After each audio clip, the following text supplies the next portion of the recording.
It just looks great too because it's shot on location. That was shot in England.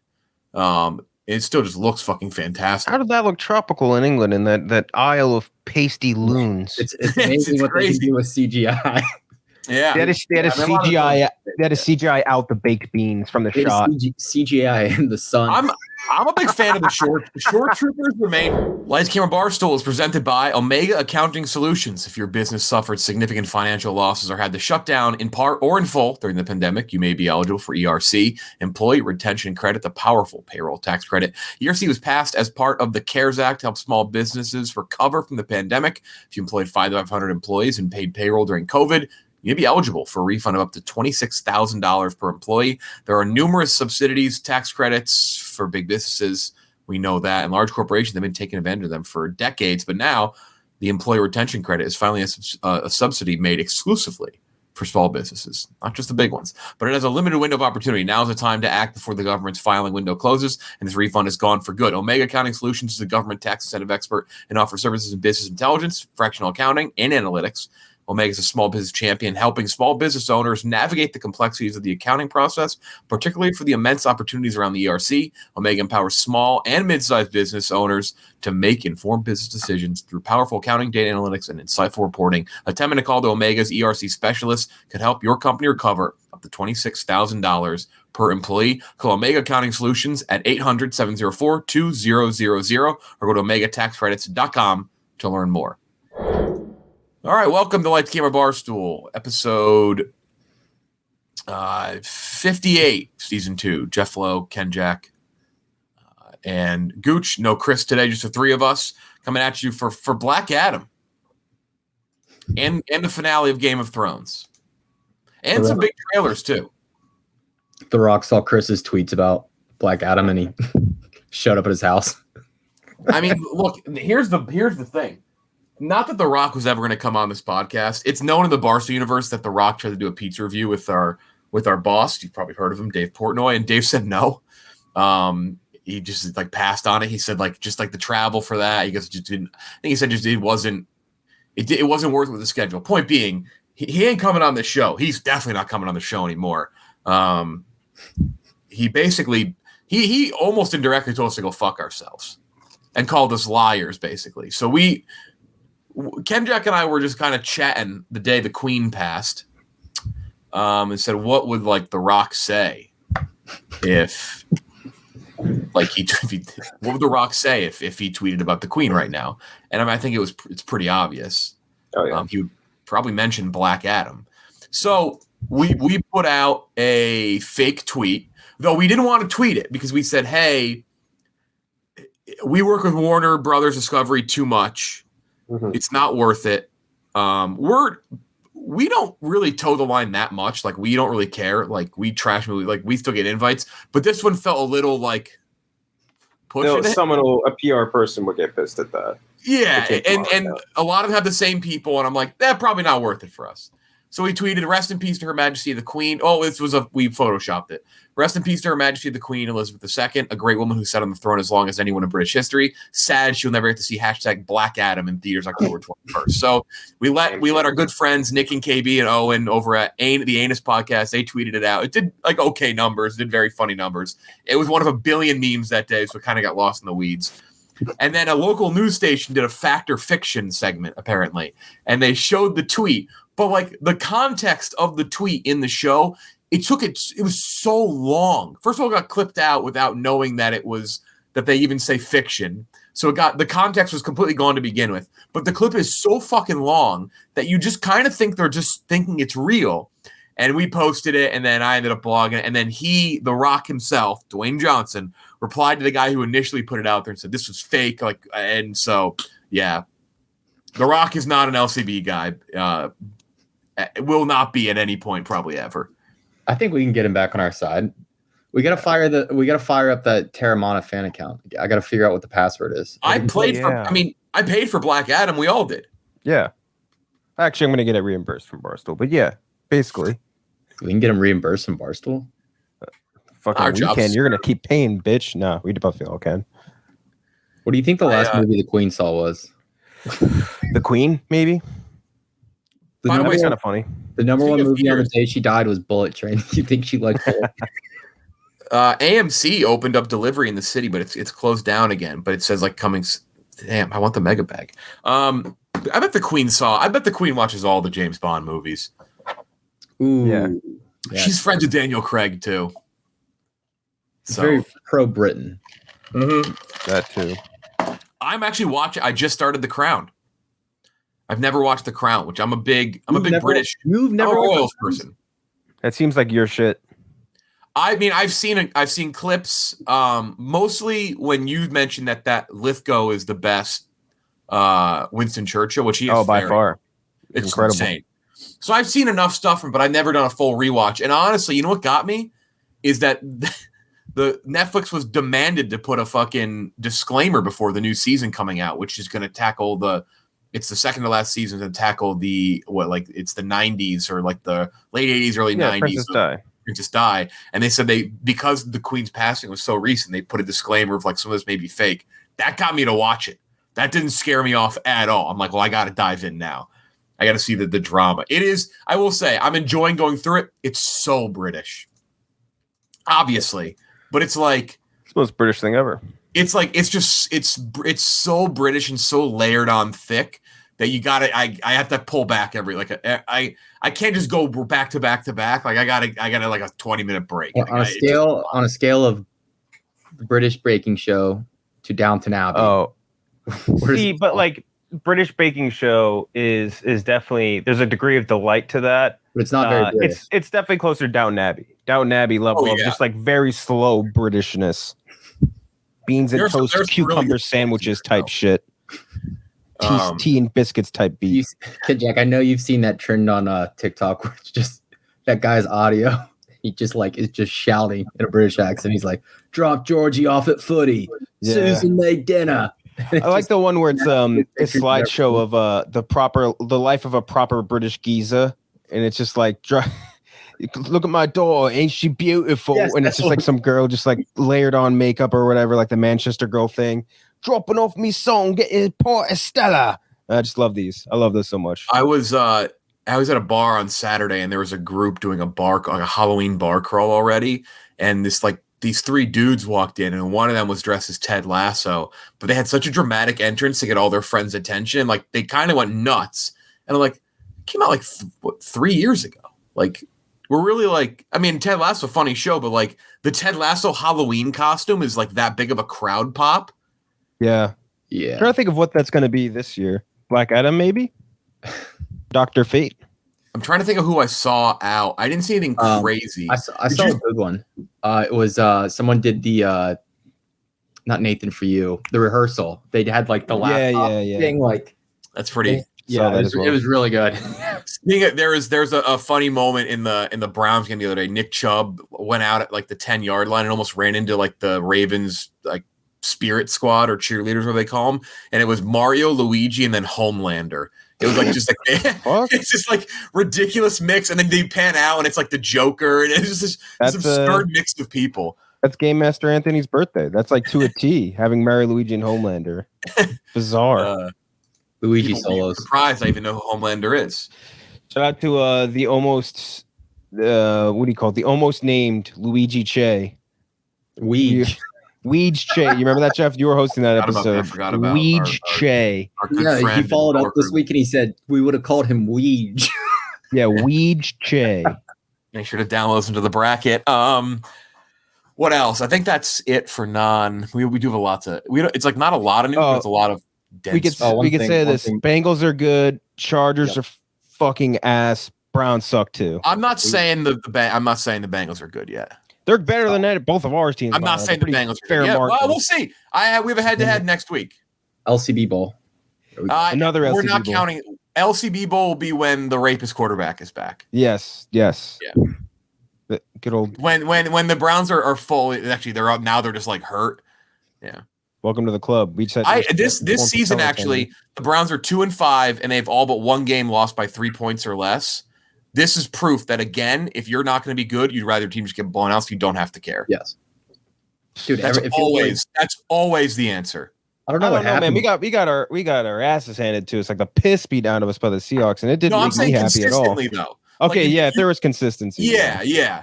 No, like if you're gonna pick one over the other for the whole season, I mean, I guess you're the Chargers consistently lose by very small margins for decades. It sucks. It's just significantly better, and you can just log out and just log off, and you're like, okay, goodbye.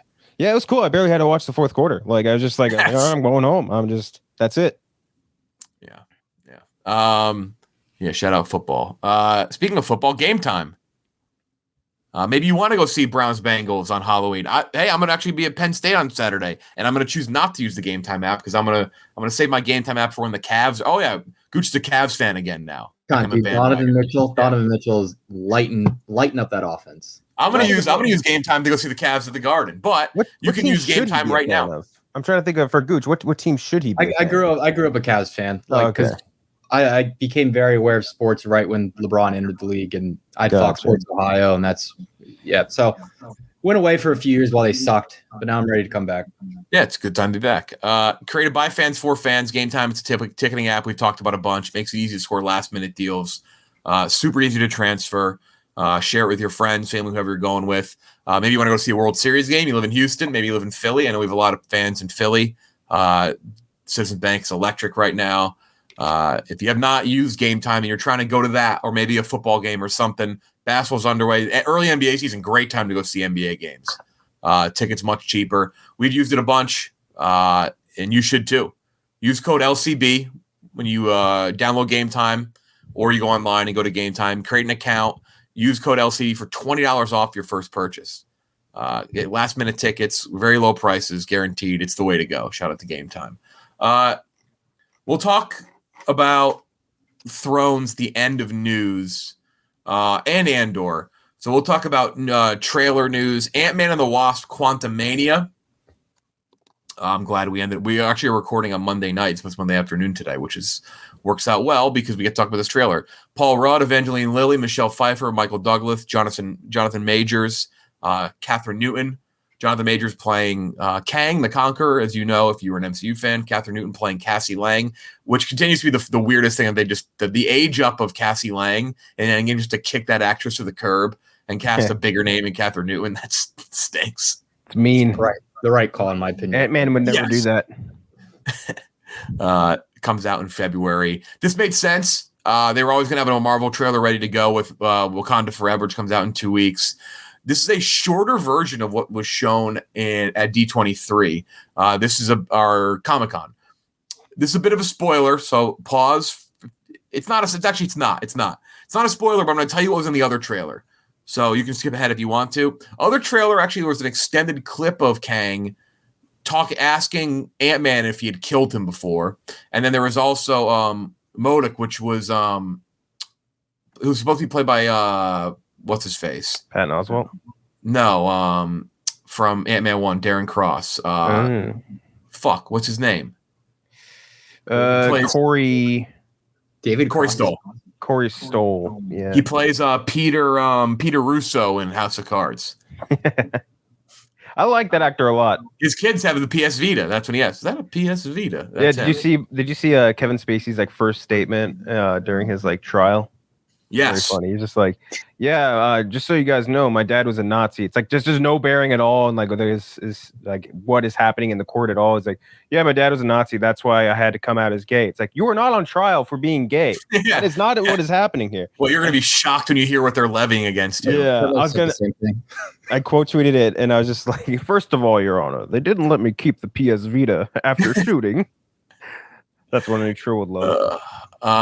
Yes, he's apparently in it as MODOK, which he gets crushed and shrunken down in the first Ant-Man, so it makes sense. He's in the quantum realm like that. Yellow Brick Road, Goodbye Yellow Brick Road by Elton John plays. Cool trailer. I mean, clearly the quantum realm is a deep and vast city, which was teased a little bit in the last one. You can see in the background, and Kang this is Kang's full-on introduction to the MCU. Because there's a different variant of him in Loki, but I think this looks cool. I mean, it seems like a much different vibe change, at least for much of it, than the other two Ant-Man movies.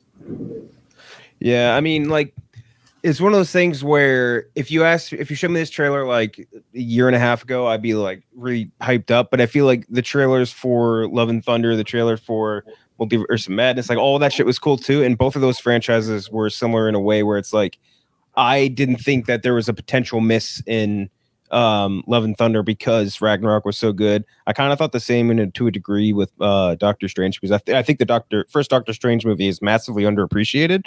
And now for this, same thing. Like I love both Ant-Man movies, and like I think Paul Rudd is one of the most likable stars in the world. But at the same time, there's just this cold streak to Marvel right now that's just not living up to the height that they set forth, and it definitely has me a little bit nervous, with the exception of Jonathan Majors as Kang, because he was so good in Loki. But that might just be something that is contained to Loki and maybe doesn't carry over into this movie. I really want it to be good though, so that's where I sit on it.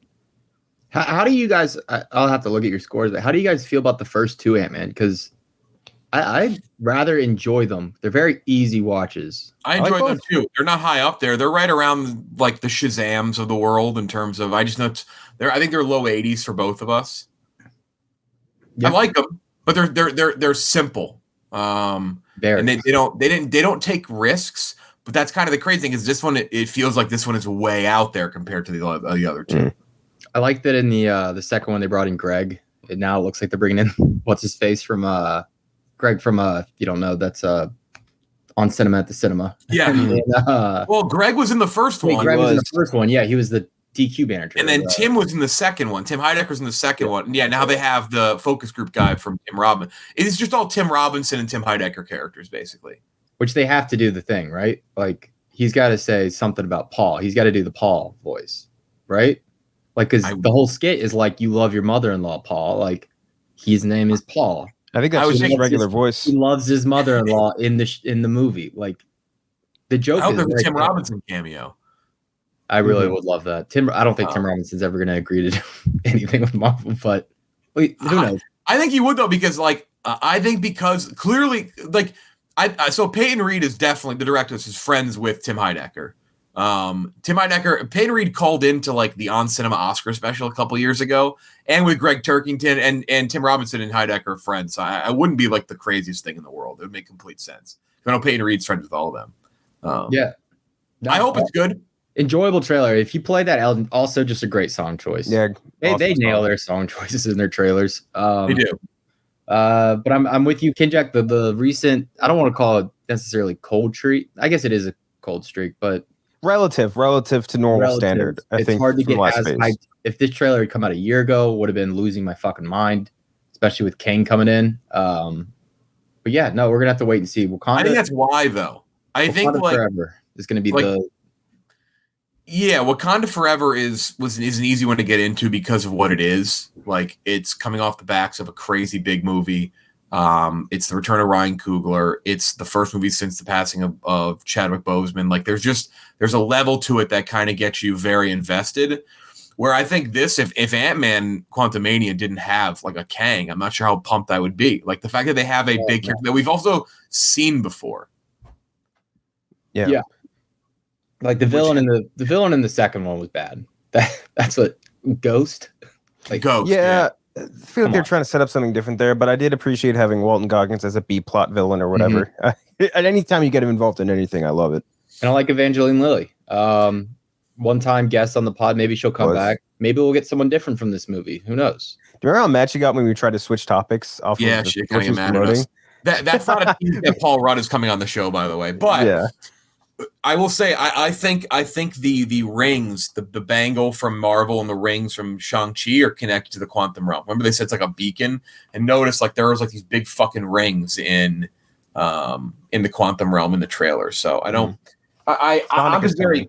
This is a very Jonathan Majors news rundown, by the way. We'll get to something in a second. Also, they're 100% gonna like.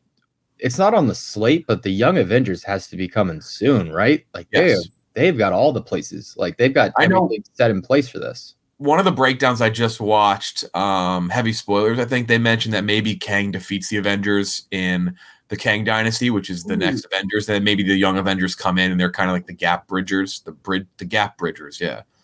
That would be interesting. That'd be a cool risk to take. Yeah,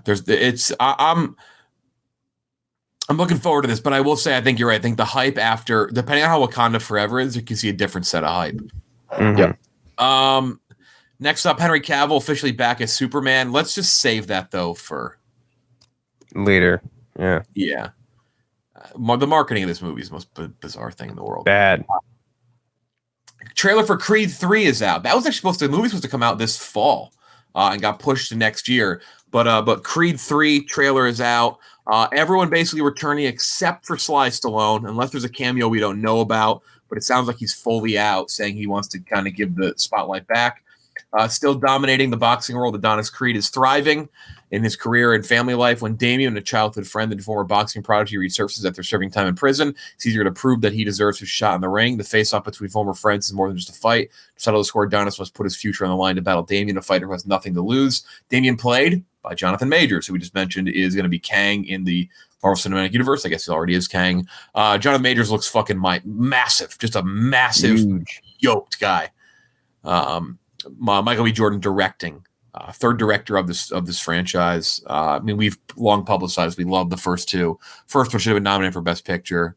Sly Stallone probably should have won Best Supporting Actor, and I think the second was fucking great as well. So I'm curious to see how the story is. I think there's a tiny ounce of potential that it feels like a retread of he's got to do the thing and win the fight again. But there's kind of like an acting and like a different sense of what his character is going through Adonis Creed that I think it's going to be at least different enough. I'm excited for it.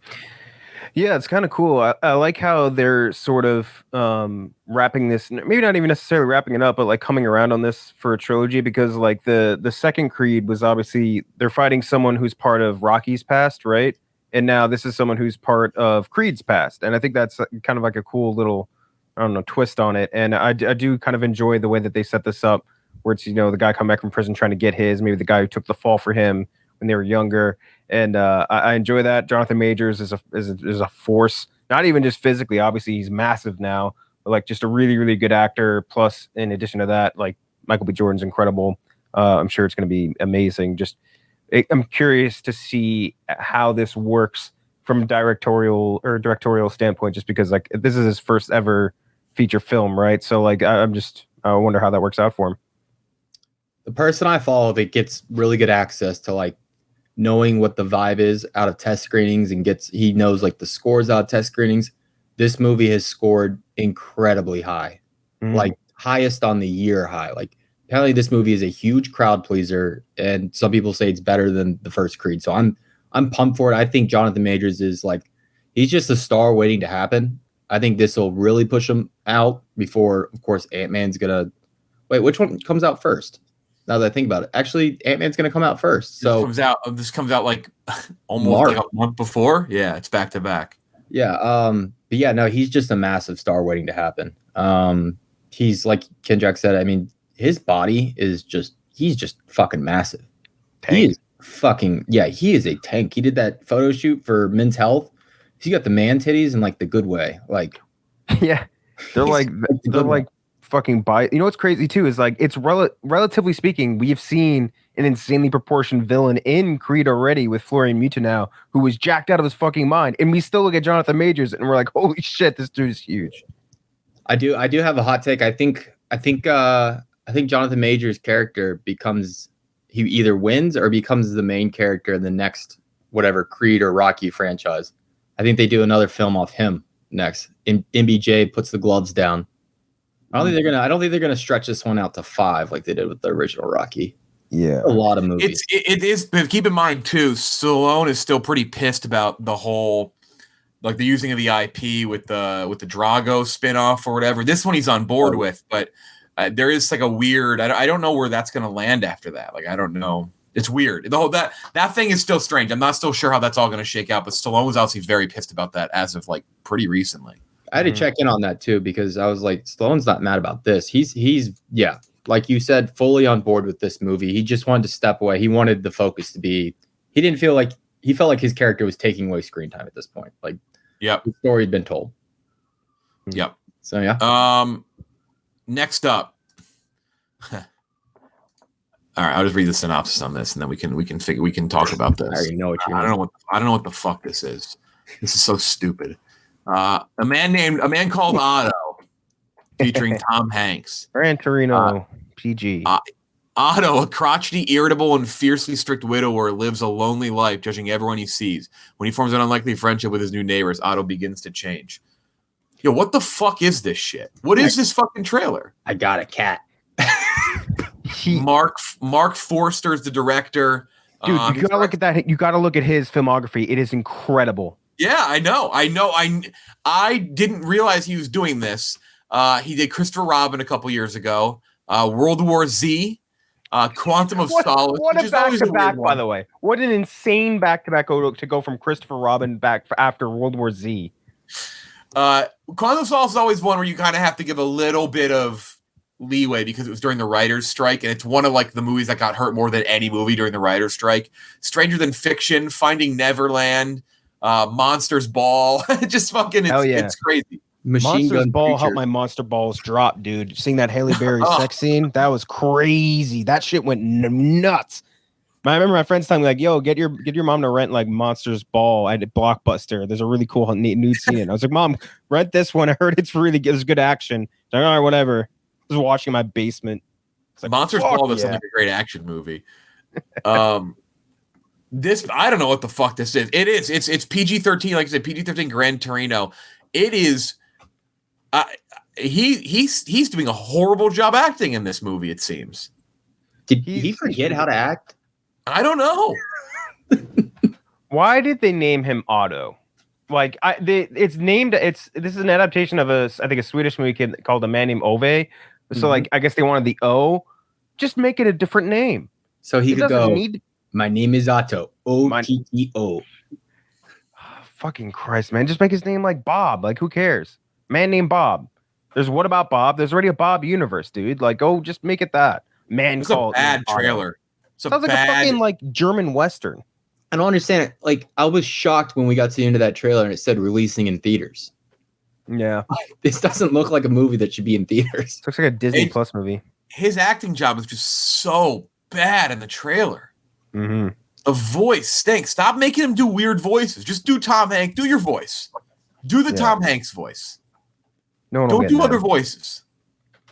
The new neighbors, they're building a snowman.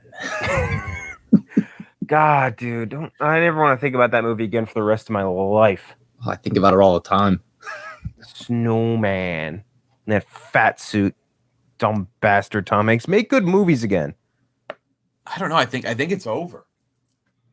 Like, I think he's just, and we talked about this the other day, like, he's at a stage in his career, right, where he doesn't need to chase Oscars. He had a decade about as good as anyone has ever had with serious acting roles.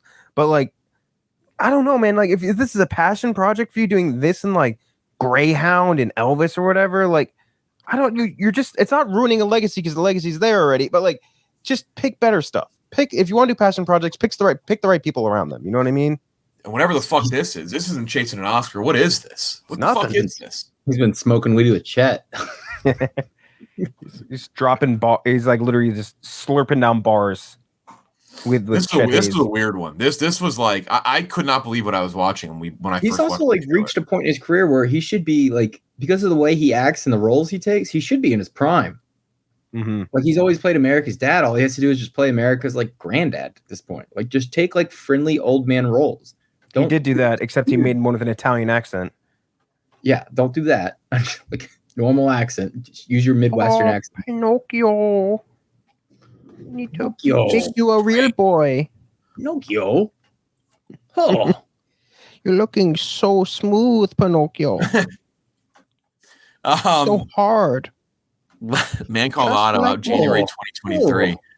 People are talking about that run of movies, by the way. Come sit in my lap, Pinocchio. He's an Italian pedophile. I loved Pinocchio. Yeah, I made a wood too. we should try to start a trend with film Twitter where we put, like, you know how it'll be like your name and then an arrow South by Southwest. I love doing that. It's one of my favorite things. Just you're at like a convention. We should put you put like your team's record in your. We should put A Man Called Otto, Arrow, Quantumania, Arrow, Creed 3. It's like the big. It's like that's how we're starting 2023. Can't wait for that. That's the big trio. This is. I'm telling you, if you have not seen this trailer, you're listening to this, you got to pause and go watch the trailer, and you're gonna be like, you. unless you're one of the Hanks like family members, you're gonna say to yourself, "What the fuck is that?" Mm-hmm. How is this not one of his Apple TV Plus movies? Like that's what I'm saying. It looks like I mean, I don't even think Apple TV would put it on there. Tim Apple. I think they're gonna try and like swing this and promote it as if it's like a family-friendly kids movie, because like there's always an angle for that. But like that would be like it should be on Disney Plus or something then, because I'm sure plenty of families would watch it in that case. It also has like a holiday vibe to it, so like why not? Yeah. It does. Even though it's in January. Vibe. It's in January, so like it's doesn't even totally capitalize on that. Ugh. Lord of the Rings: The Fellowship of the Ring will be sold as a set of NFTs by Warner Brothers. We talked about this the other day too. It's the most hello fellow kids bullshit ever. And like, but I'll say this: Gucci is way higher or way more up on NFTs than I am. I think if they did this like a year and a half ago, people go ballistic. At this point, what are we doing? What are we doing here? I'm not high up on them as much as I think that I think just as many people as last year are still doing the NFT thing. And the more I think about it, I think my dumb brain is like into this. I don't know. You just want to own like the most absurd frame of Fellowship of the Ring. I'm just an idiot. Like I'm like, I think this is for idiots like me. Like, what is the dumbest WB? You want to get the one. I own a single frame from Space Jam 2. You want a single frame, and the frame is like the one where Mary is next to the big ass pile of shit when they fall off the mountain, just sitting right next to it. That's the one you want. I'd take it if you didn't. Just, I mean, whatever. I'll spend all my money on one frame here, whatever the fuck it works. And then finally, just like, about to start an Only. This is the movie equivalent of starting an OnlyFans, which is sad considering how much money that's worth. First trailer for Succession season 4. Sort of, it's a teaser. Came out before the start of the Game of Thrones finale. Premieres HBO spring 2023. I triggered my rewatch too early. I'm halfway through season 3, which I'm actually curious when you rewatch it, Kenja, because I know you were down on it until the final couple episodes. I think you're going to go back and you're going to retroactively like the season more. Like, yeah, I haven't rewatched in a while actually. It's season 3. I actually, maybe because I've rewatched season 1 and 2 before already, but season 3 might be my favorite one I've ever rewatched, because the shit you pick up on in this, especially Tom, like the teases for Tom, like the foreshadowing, how just pathetic and miserable and tragic Kendall's life is. It is crazy, like, to go back through that season. So yeah, I'm amped for this. I feel like they're doing like a streaming platform in their show. Right? Like, I think, isn't that like, I feel like that's one of the things that they're going to maybe do at Waystar. I didn't watch it because I want to wait for the rest of this, like the season to drop. I don't want to know anything going into this one. I'm going to go into this clean virgin eyes for my beautiful boy Roman Roy. Not that I heard of. Does it have anyone new acting wise? No, but I know Adrian Brody's coming back in an expanded role, I think. That was a good role for him. He was that episode so I'm one after that, and he had a couple great, clearly like ad-libbed lines too, just like them riffing as they're walking along like the beach. He's walking back and goes, "No, this is the short way. It just sometimes takes longer." And like it was like little things of like, there's just so many douchey characters in that world, and they all play off each other so well. But yeah, the Tom and Greg stuff is so incredible, how they just punch you in the face with it the entire season. But you don't really realize till you rewatch it. So yeah, Succession comes out spring. But I'm sure you guys like notice like the fan cams on Twitter. Like the best breed of fan cam on Twitter is the ones of Tom and Greg. Greg. Yeah, like they're little like people make these fan cams and make them like they ship them as like romantic couples. They do. It's very funny. It's I'm like especially like the Nearest and Spora stuff, which is probably like the mythology stuff in season 3 is crazy. Just like the tease ahead. And like, if you take it very on the nose, yes, the way he's saying it, he's saying he's replacing Shiv with Greg as his wife. And it's like, it's not really what he's saying, but the fans, they are like, holy shit, they're gay lovers. Oh, I kind of love it though. Oh, I love them. No, I'm with you, Kendrick. I want to say let down by season 3, but I do think I felt there was a step down between 1 and 2 to 3. I'll have to go back and rewatch because I haven't watched it since it came out. I'm probably gonna wait and hold off on pulling the trigger until we get a little closer. I'm not like Jeff. I'm not too antsy. I can wait. Dude, people like crucified me for that too, and I was just like, yeah, this. I don't think this season is like as good as the first two. And like, well, how do you fucking hate Succession? It's like everything needs to be at like a full ass extreme. Just like everything's relative. Like a bad, like and not up to par season of Succession is better than 99% of what's on TV. Just means like I still think, I think retroactively though, I think you're actually gonna like some of the earlier episodes more, which is, I mean, that's not to say that makes it like a genius show, but I think there's like, you're like, because there's some things that I didn't love last season that I'm like, you know what, that's actually like, fuck, maybe I just, I don't know, misread it. I don't know. Also, our coworker was in season 3. Who? Oh, Casey? Oh, Casey was. Yeah, that's right. I'm at the party right now. Kendall is just so cringe in like the most incredible way to watch. It's just so bad. When he's meeting with the best, the cringiest he was the whole season, I thought, was when he was meeting with those like brand managers. He just throwing out buzzwords, like just threw out like 20 buzzwords in a row. None of them had anything to do with it. Either him watching himself get roasted in the late night. She goes, "This is great. I love this. This is great." Yeah, it's. And I am glad Matthew McFadden won for Tom. That was. I mean, he was a lock. Well, speaking of Emmys, I gotta say I have an Emmy campaign. When we're talking about our next show. We'll talk Andor next. The great episode of Andor episode 7. But before we get into that, this episode is brought to you by 3Chi. I believe, Gooch, you took a little 3Chi potentially before seeing Black Adam. A little. And guess what? You had that delivered right to you. 3Chi, it's premium THC product that get delivered straight to your door, including dispensary grade Delta 9 THC. Same effect as traditional marijuana. It's hemp derived, making it federally legal and that much easier to get your hands on. And guess what? 5% off all products if you're listening. Stool5, STOOL5 at 3chi.com and experience cannabis perfected now. Must be 21 to purchase. Yeah, take it and go watch Black Adam. Would The Rock have approved with that, though? You think he would have been okay with that? No, it's tainting your body is your holy temple to The Rock. You can only taint it with Zoa energy drink. I don't think he'd be a fan of smoking, but I bet edibles he's probably cool with. Like, he's probably cool with edibles.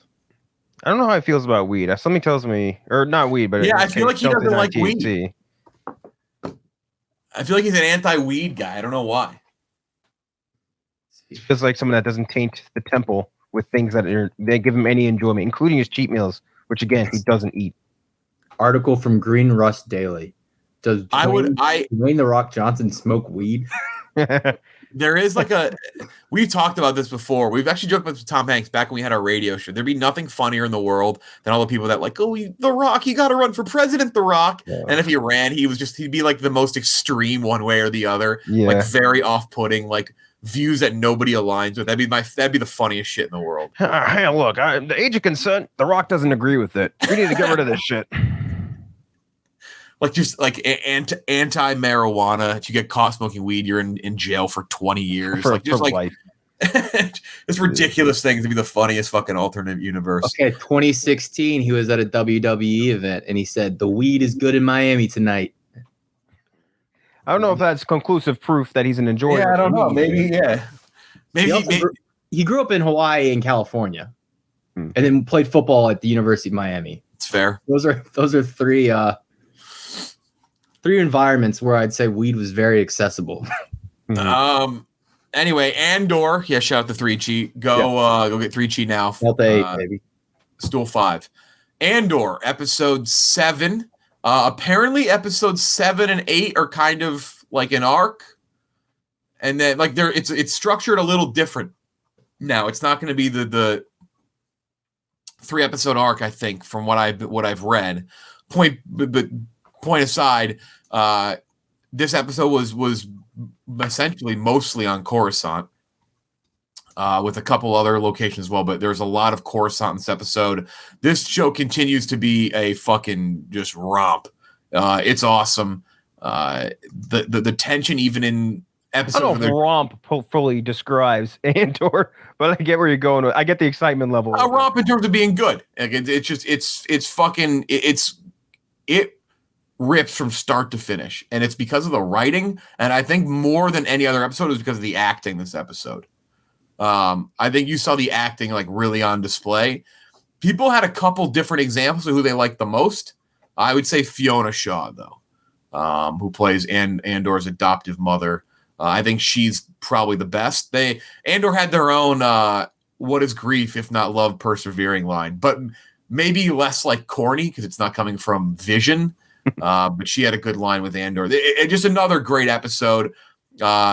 We got some old characters back. Wolf Yularen, who was in Clone Wars, also in A New Hope technically, but that's more one of those like retroactive, like, hey, that's the guy from this thing that's in the background that nobody for 30 years ever recognized or talked about.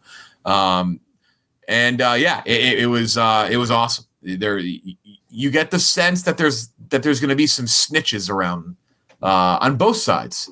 You're going to get some people spying or kind of weaseling out both the rebels and the Empire. I don't trust that banker one bit. I don't trust that banker at all. The banker? That's her like childhood friend who she's definitely fucking, by the way, behind Will Forte's back. Like she's creaming that dude 24/7. You can get the vibes were picked up. But I will note that Peter Townsend from Crown. I just realized that. Their conversation in that episode was probably like the best scene of dialogue in Star Wars since the original trilogy. Genevieve O'Reilly going back and forth with that banker.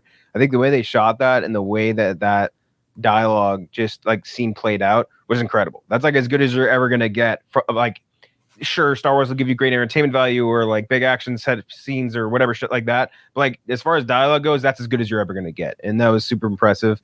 It was funny. I was reading like this old interview from Tony Gilroy when he like after Rogue One had come out, and someone was just asking him, and they're like, were you like scared coming on to Rogue One? Like, or is Star Wars project coming on really late? Like, isn't that frightening? And he's like, well, no, because I have zero reverence for Star Wars. I'm just not a Star Wars fan. And it's just like, at first you're like, oh, but then you're like, oh, I guess that kind of works. Cause like the outsider point of view, just kind of being able to bring in like a premiere sort of television vibe to it or sort of, or premiere sort of like, I guess, screenwriting look at it really makes a huge difference, I think, for the show. This show it just continues week in and week out. I keep waiting. I don't know if I should say waiting for it to fall off, but waiting for it to pull back a little bit. It's just, I've said it every week. It is a premier television show. Like I actually dropped off being a 3 a.m. watch on this, by the way, because I think it's actually too well done to sit there with groggy eyes watching it at 3 a.m. Like, yeah, I was watching it at work for the first few episodes. I'd watch it at work and like work while I was doing it. Now I'm like, I'm cutting off time. I'm going to sit in my room. I'm going to pay full attention. Like I need that. Like it's so good. And if you're talking about your Emmy campaign, the Emmy campaign for this show better be strong. I also like a lot of noms. Denise Go, who plays Dedra, I think that's how they say it, the ISB officer who's like clearly smelling bullshit. That's a great role. And I will say this, like you talk about like Tony Gilroy, and they talk, and there's a Star Wars team behind this because there's a lot of little Star Wars things. But just them talking about the ISB and the Empire tightening their grip. I mean, that just is such a reference to Princess Leia in The New Hope, saying the more you tighten your grip, the more Star Scissors will slip through your fingers, or however she says it. There are a couple little nods here and there, and again, you can just feel it set up something. Like there's just people you don't know who to trust. Luthen's friend, what's she up to? She seems to be on maybe a different plane of thought or train of thought than Luthen. Clearly, Luthen is much more radical, and you have to figure he's going to align with Saw Gerrera, where Genevieve O'Reilly's Mon Mothma definitely doesn't. I think her daughter is a piece of shit too. I think her daughter's going to rat her out or something. Daughter sucks. Her daughter hates her. So does what's his name?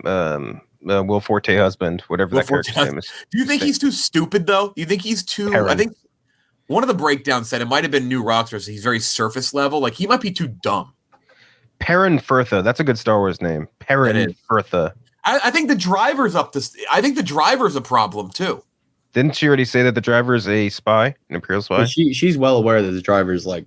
Yeah, she said that during that episode. Spy. Like I think he's gonna become like kind of like a major player. Like there's just something, and like the way they were very good at framing the shots with like her and Luthen talking in the shop. Yeah, it was also we gotta talk about Niamos, right?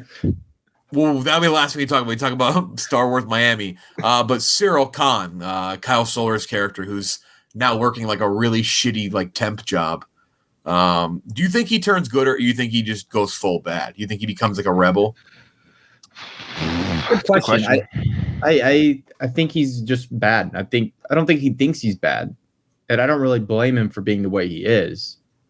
He's just like he'd be a cop in a normal society. Like he's just like he wants to uphold justice or what he's been told justice is. I don't think he's necessarily out for blood. Yeah, I mean, him turning would be interesting. I haven't even thought about that. Yeah. All the horny folks. Bix was back, but yeah, the Amos. By the way, Bertel's score is incredible. He also did Succession, and there were some moments in this episode where you could really sing like the Nicholas Bertel like Succession cues, kind of like played up a little bit. Yes. It's just great. It's a great score. Yeah, the Star Wars Miami is great. Andor's in jail now, apparently. Just a tourist. Just a 6 tourist. years. Yeah. It just looks great too because it's shot on location. That was shot in England.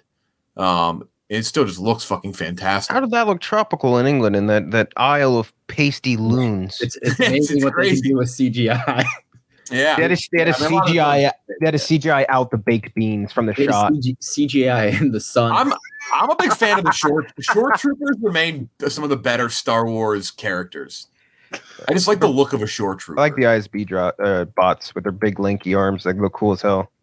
Also, that Bertel song that plays like as the Niamo's title card comes across, it's called Niamo's Morlana Club Mix. If you're looking for it, because I that song, yeah, Morlana Club Mix. Did you ever think you'd see a Star Wars track called that? There's just so many different things. Again, you're gonna see Saw Gerrera, Forrest Whitaker at some point.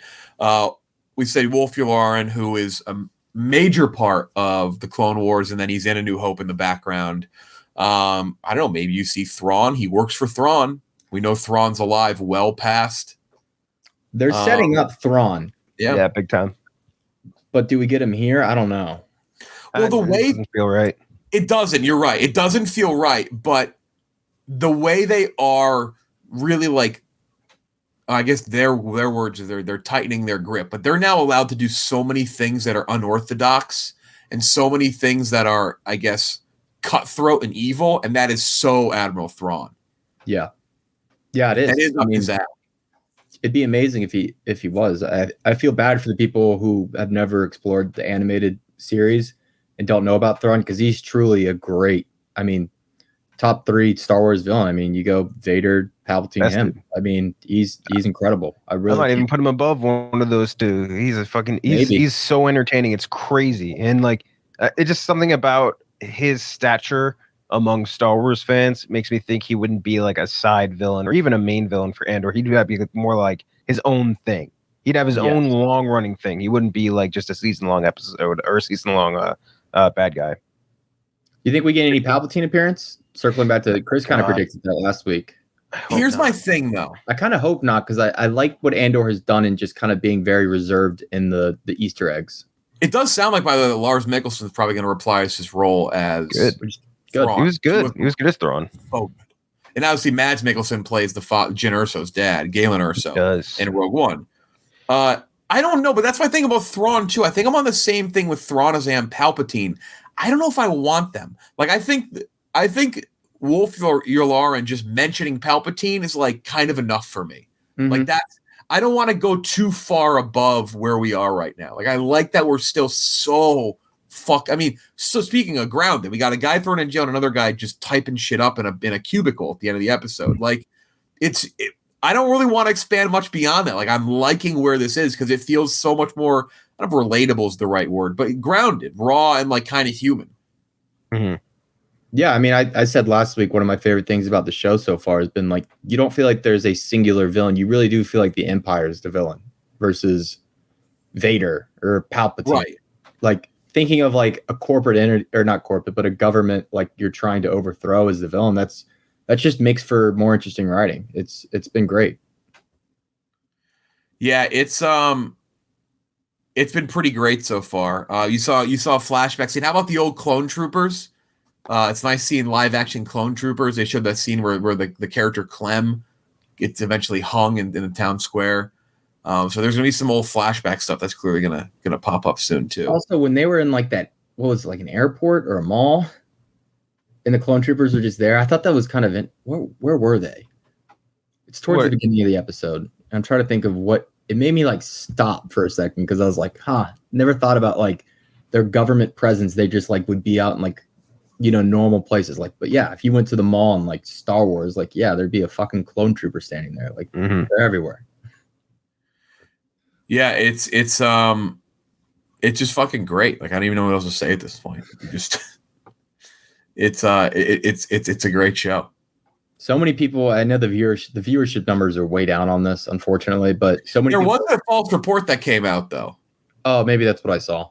It's not doing anywhere near Mando numbers. I know that's for sure. But I do know there was a report that kind of got spread out there, and the guy came out and said, "Yo, I fucked up. This is not true." He's like, I blew it completely. Okay. But yeah, I think a lot of people are going to come back to this at the end of the season, watch it like the whole way through, just binge it and be blown away. I think it's going to get the word of mouth on this is going to be great at the end of the season. And I do think it is very it's very bingeable too, because like you roll in, like I had a buddy who just started it and he hated Obi-Wan, really loved Mando, really did not like Boba Fett at all, and said like this has been great, but he's been binging it. So I also think that other lieutenant too, Lieutenant Blevin, played by the rapper Doc Brown.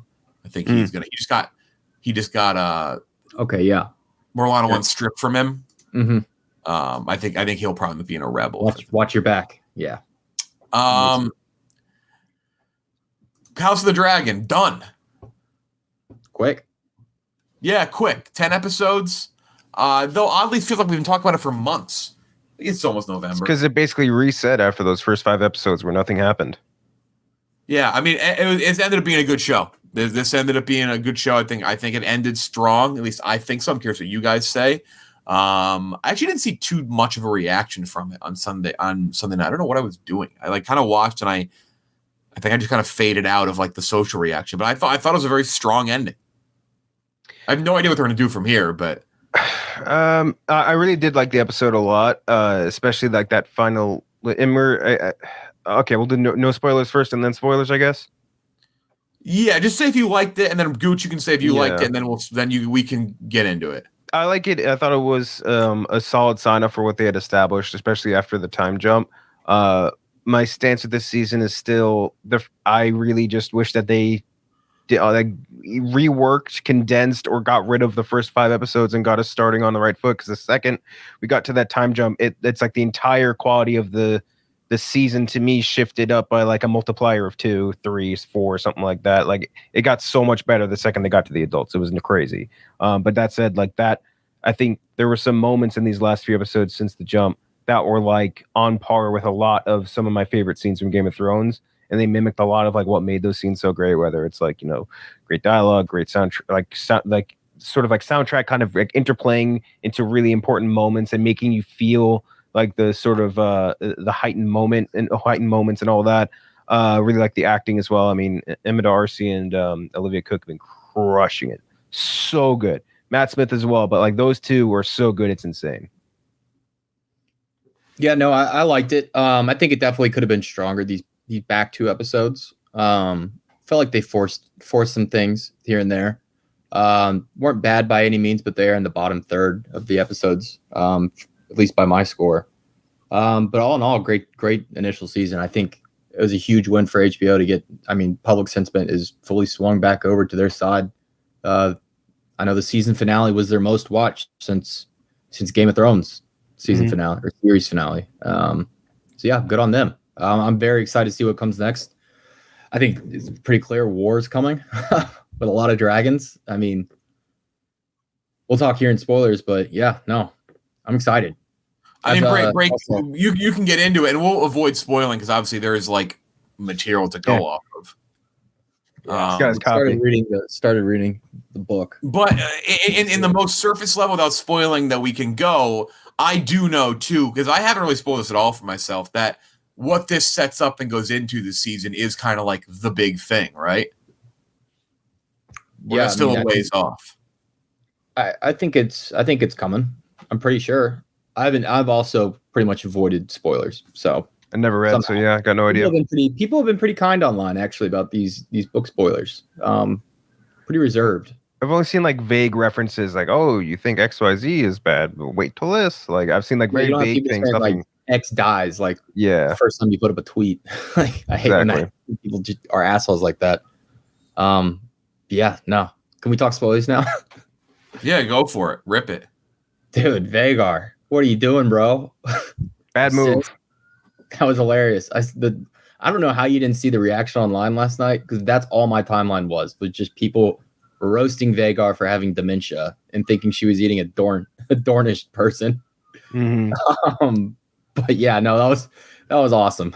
No, serve me, no, yeah. Vhagar, no.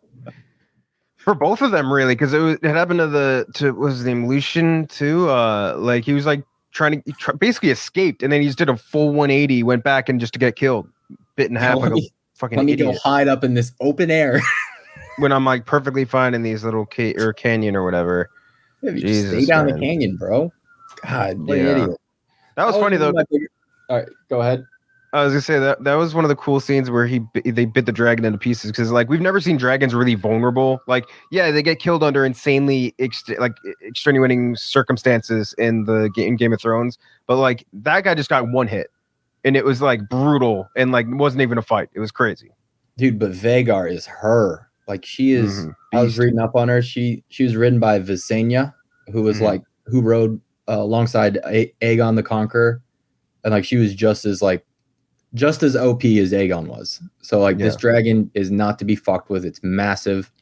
The dragon that Daemon went down into the caves to find, that's one of the unclaimed dragons. That's the second biggest dragon in the world, but it was ridden by Jaehaerys, the peaceful king that they always talk about at the beginning of the season.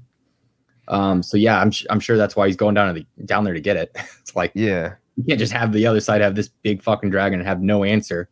They got Shaq.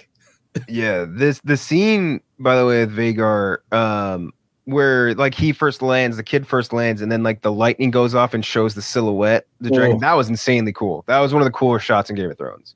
I mean, it was a complete rip from, I felt like Jurassic Park, but it worked so well. It was amazing. It looked so awesome, and the image of him flying underneath the clouds, but then you have that big silhouette of Vhagar on top of them. Yeah. Dude, so awesome. A lot of really cool shots in this one. Yeah, what a way to end it too, just her turning towards the camera. Yep.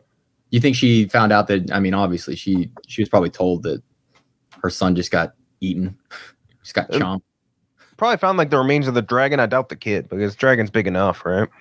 Yeah. I mean, I will say that was one of my complaints about the finale, is like it felt like they were building up towards a like Ned Stark, sorry, not Eddard Stark. Mm-hmm. Ned Stark in the first season where he dies, and it was kind of like, whoa, what the fuck? That's heartbreaking. Like everyone was mad as shit about that. Felt like they were trying to build that into that kind of moment, but we didn't have nearly enough time with that kid to really give a fuck about him. I was kind of happy for Aemond. I kind of like Aemond.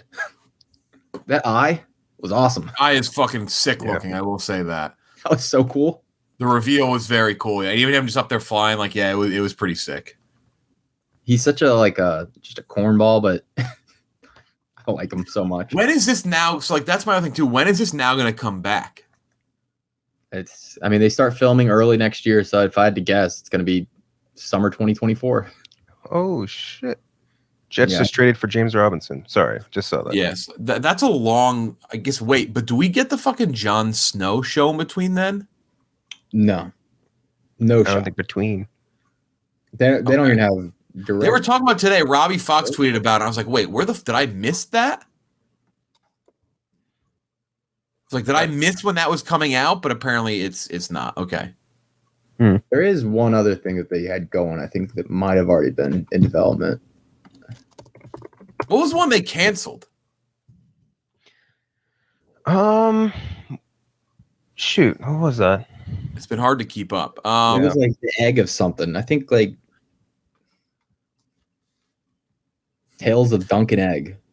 No, Good. They're still doing that. Never mind. Good series. I'd say probably better than that. I'll throw it in the great category. It was great. Was it as good as the OG Game of Thrones? I don't know. I mean, I still loved when Game of Thrones was humming early on and then in the middle of seasons. But I thought this, especially given what it was going up against. Like, I mean, people just assumed this was going to be dog shit because of the finale of the last season of Game of Thrones. So, yeah, this was good stuff. And I know you were happy, Gooch, as a big throny. Do you remember that video, Jack? Which video? That's a massive throny. The David, I'll just play it quick and then we'll do an ad read. The David Cameron Game of Thrones video, it's unbelievable. It's just so. I don't think so. How annoyed did the behind the scenes people have to be with him? I'm here in Northern Ireland, and I'm on the set of Game of Thrones. This is one of the most iconic locations. It's the Wall, and anyone who's watched it will know. I'm here in Northern Ireland. All right, I'm sharing my screen.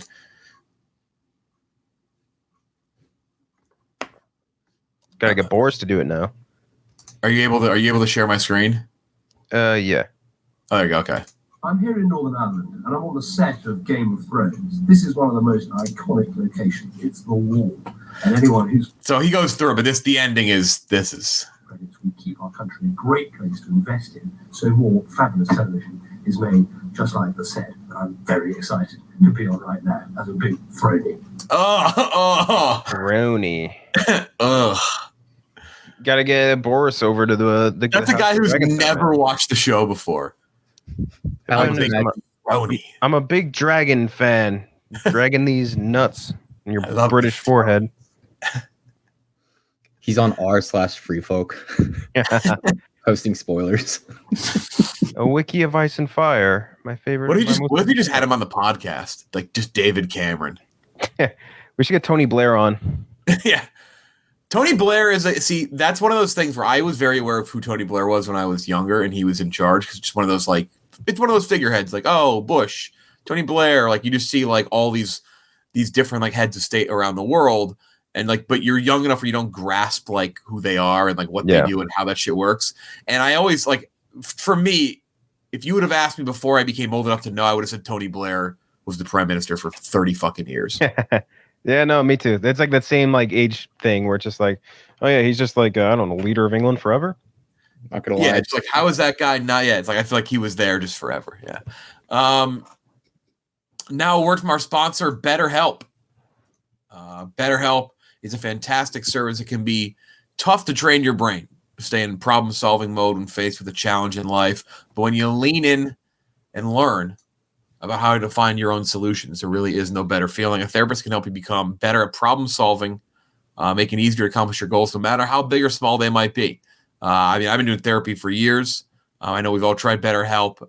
It's fantastic. And the benefits you see are just not improvement of life isn't even the right word, but just, I don't know, more free flowing, more easy mindset. It can be many things, more confidence, less stress. You can find many different things that come out of therapy. You can talk about anything, you can say anything. And guess what?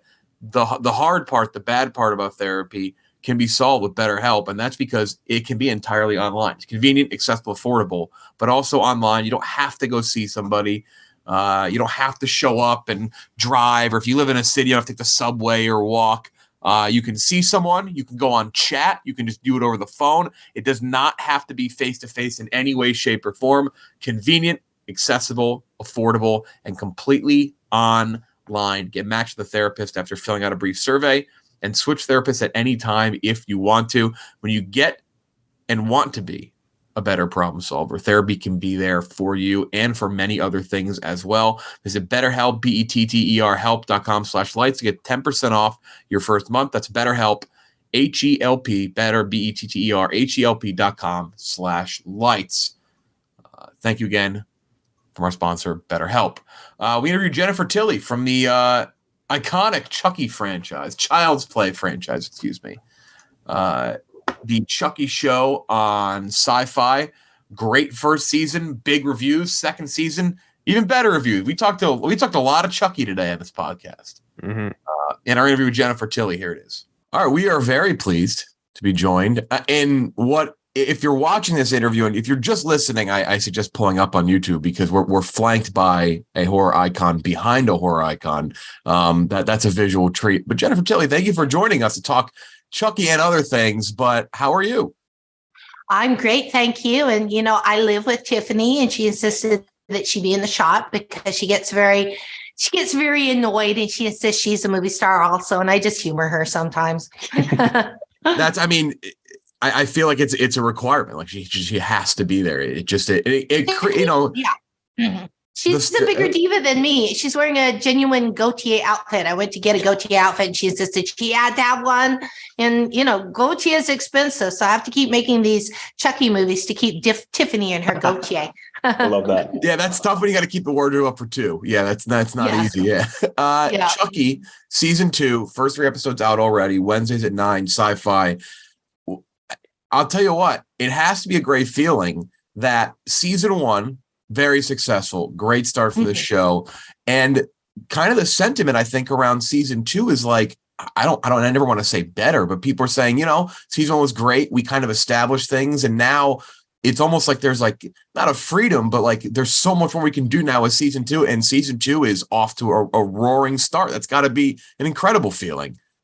I do believe season 2 is even better than season 1. And season 1 was super rock and roll, but season 2, it's off the charts. It's off the hooks. I think one of the reasons why Don Mancini wanted to do a Chucky television series is because he could explore all these little tendrils and different storylines and do things that he wanted. As you can see, he even managed to bring Glenn and Glenda back this season. Like, he always had such a fondness for Glenda. But, the studio after Seed of Chucky, they're like, we must never hear from those kids again, because they felt like Seed of Chucky got a little too jolly. So what's really great about Chucky season 1 and season 2 is that Don gets to incorporate all the elements of Chucky that he loves: the horror, he loves the super gory, bloody kills, he loves how terrifying it is, but he also loves the campiness and the over-the-topness of Tiffany and the sort of banter that Chucky does. He loves the humor. So there's all sort of different elements all come together in this season, which is great. In fact, this episode that's coming up, Death on Denial, it's a parody of those Agatha Christie movies. He used to be very popular in the 1970s. So it's like a murder mystery episode. And that's the beauty of it. He can stop the primary storyline, which is the kids going off to juvie, like a religious juvenile hall, and then just stop and have a delightful romp and then pick up the storyline right where he left off. And I think that that's what people love the show and never get tired of, because there's always so many surprises. This has to be such like a sandbox for you too. It's such a no-brainer. I mean, not that you haven't come, it's not like it's your first time coming back to the franchise, but because it's just so different and self-referential and there's so much for you to do, is that kind of why you just can't get rid of it, because the lane for you here is so wide to do just kind of something so unique in just terms of like acting? Well, especially at my age, to play a character like Tiffany, who's very diabolical, and she's sexy and she kills people, and she's a mom, and she's in love with Chucky, who's really mean to her, and she's in love with Nika, and she's mean to Nika, but not on purpose. You'll always hurt the ones you love. I'm always surprised when Fiona Dorff goes, I hope this season Nika gets her revenge. And I'm like, revenge for what? What has Tiffany done to you besides cut off your arms and legs? But Tiffany just sees it as a necessary thing that she had to do to keep the love of her life from leaving her. So Tiffany has a very twisted mind, but in a way, I think she's understandable. She's so delusional and narcissistic, but essentially she wants what everybody wants. She wants love. She wants to be loved. She wants to justify things she does. You'll see in some of the upcoming episodes, she wants to be a good mother, but she's very, very self-involved. And, self-involved people don't make the best of mothers, but she tries really, really hard to be a good mother. And I think you see her get a little bit of redemption in the series, but not too much, because it is a Chucky movie after all. You'll have a moment of human connection with Tiffany, and then all the killings start up again. But it's a super romp to play. It's really fun. The character of Chucky is very fun because, like, when you think about other like horror icons, like, Michael Myers or whatever, people are drawn to those for like totally different reasons. Do you think the sort of that funner element of Chucky is what kind of like put him on the map, let's say? I think so. You look at some of these other horror films and it's like a nameless, faceless, which can be very scary, somebody behind a hockey mask or what have you. Chucky, the thing I thought was really astonishing when I started doing the Chucky movies is you would think that people would relate to the teenage kids that are running away from Chucky or the innocent victim. They relate to Chucky. It's like Chucky's kind of... Yeah, he's like a good old boy. You know, he likes to go out killing just like a regular guy likes to go out bowling on Saturdays. You know, he's got his gender fluid kid that he doesn't understand, but he's trying to understand. He's got the nagging wife, you know. He likes to smoke a doobie once in a while. He likes to have sex. It's all things that guys like to do. So they really relate to Chucky. And that's funny because I myself, as Tiffany, I find Chucky adorable. And each iteration of Chucky is more charming than the last because the advancements in puppeteering, you know, every year he has more muscles in his face and he becomes more, I think, more expressive. And I think that that's one of the things people like about the Chucky doll also is because it's not CGI. And, you know, anytime you're acting with Chucky, you have to step over like 7 puppeteers who are like hiding under the coffee table and around the chairs. Because I'm like, why can't I do this with my right hand? And they're like, because Peter is there operating Chucky's mouth. So I really, when I'm working with Chucky, I really see him as an actual person because they're always practicing. So in between takes, he doesn't just lay down. In between takes, he's like winking at me and reaching out to like poke me and stuff. And he really does seem real. I just recently did a scene where I was doing something to his face and the face was changing as I touched it. Like the eyes were opening wide and then the mouth closing. And I think that he's really adorable. There's something about a baby face that is really, even though the baby face is like a maniacal killer and voiced by the terrifying Brad Dourif, but there's something about a baby face that I find very sweet. And I was like yelling at Dawn because I felt Tiffany, when she first arrived on the scene, I felt like she looked like his mom. The Tiffany doll looked like this 40-year-old, you know, a woman that's seen better days. And Tiffany has actually had facelifts, and Tiffany is a lot more beautiful in this season than she was in last season. So it's kind of nice that Tiffany, it stands to reason that Tiffany doll is in Hollywood, and she also has had a facelift. I want Tiffany to be just as cute as Chucky.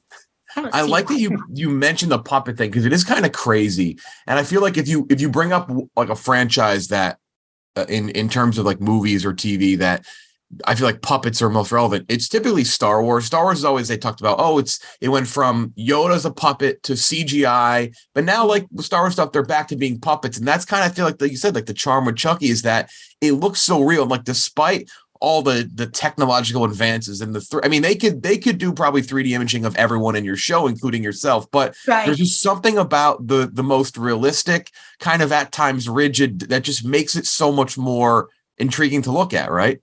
Yeah, it's very real. And, you know, to be on the set with Chucky in 3D and the things Chucky does, like with... Well, actually, could you imagine doing it if it was not a real puppet and you were like acting to like a little blue like figure? Tennis ball. I think that would be really difficult. I remember I saw a movie once with Karen Black and her son, and then there was a monster, and Karen Black was seeing a monster, and the kid was seeing a monster that was like maybe a gremlin. The kid was like, you know, so they're not seeing the same monster. Yeah. And I feel like with Chucky, we're always seeing the same Chucky. And there was a scene which hasn't happened yet where there's a terrifying murder, which I'm witness to. And I just have to tell you, it was just as terrifying to be on the set as it will be for the audiences to be watching, because it's astonishing what those puppeteers do. In fact, Don got up on the last day and he made a speech, and he basically said the puppeteers were the star of the show. And I'm like, well, what am I? Hello. But he said, you know, it's really, he loves the puppeteers. Lots of times Chucky will get lots and lots of takes, and then you do your take and you're like, oh, can I have another one? They're like, no, it was great for Chucky. Let's move on. So we always say that Chucky is really the most important element in, you know, the actors come and go, but in the Chucky television series, he is the most important element. But Don always casts really good actors, like Fiona Dorff is a brilliant actor. Devon Sawa, the kids got the best kids in the world. So he surrounds Chucky with really good actors that can sell that Chucky is a real living, breathing entity and a truly horrifying. I remember in Seed of Chucky, there was one scene where Chucky grabbed my hair and was banging my head on the floor, and I'm screaming. It was actually me. I was holding Chucky's arm. I'm banging my own head on the floor, and the Chucky doll is like flying through the air because it wasn't the mechanical doll. So, we're the ones that sell the horror and sell like, oh my God, what is happening? But the puppeteers, somebody who said they thought it was really amazing that Don has all the puppeteers in the credits, like as, where you have the actors in the credits, he lists all the puppeteers also because he understands how important they are to this franchise. We love practical effects, so we really appreciate that here. There aren't like a ton of horror-based TV shows, and maybe that's just because like horror maybe is viewed as like a short form thrill ride, if that makes sense. But what do you think has been the secret sauce for this series? Because obviously it's been this like insanely successful. Yes, we're 100% on the tomato meter this year, and last year. I saw that. That's big. That's huge. I know it's always and audiences too. You're very high on the audience side of things too. Mm-hmm. Yeah, there's always somebody that wants to come in and spoil the party. Especially with the audience reviews, someone wants to go in and go, yes. Chucky hasn't been scary since 1984. But yeah, the reviews are off the hook, and I just got nominated for a Saturn Award for playing Tiffany. And 23 years ago, I was nominated for a Saturn Award for playing Tiffany. So it's pretty amazing to have that longevity, be playing a beloved character for so long. I think the great thing about the television series is we're reaching a whole new audience. Like I'd say the primary audience for the Chucky TV series is the 15 to 25-year-olds. And I think part of it is we have actual real teenagers. Ali is, I think, 14, and I think Zach just turned 15. So it's harder because you don't get to work the long hours. Like Lachlan, who plays Glenn Glenda, is actually 22. So I can work with Lachlan like an adult because Lachlan is an adult. But a lot of times we have a phrase on the set like, oh, be careful, like Bjornvin's gonna pumpkin. And that's the word for it. They can only work 8 hours and then they're out. So a lot of times you are with the kids acting to a tennis ball because they have to get the kids off the set after a certain amount of time. But I think it really pays off. It creates a reality. Kids really relate to Bjornvin and Zach and Ali, and they're going to love Lachlan, who plays Glenn Glenda. Lachlan's an amazing performer. And so I think that's why we have the younger generation. And then we also have people my age that grew up with Chucky that love seeing the OGs. And that's like Alex Svensson and Christina Lee, so myself, Fiona. She's a OG come lately because she's only the last two movies, but because she didn't originate with the series, she's an honorary OG. But the thing with Alex Vincent was astonishing. Alex played Andy Barkley in the first one and the second one.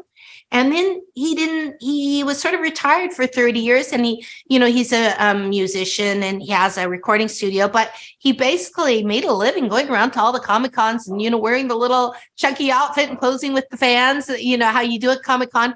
And then when Dawn wrote a part for grown-up Andy Barkley, the studio was like, oh, this is great. Who should we get to play Andy Barkley? And Dawn was, well, Andy Barkley, of course. And they go, Alex Vincent?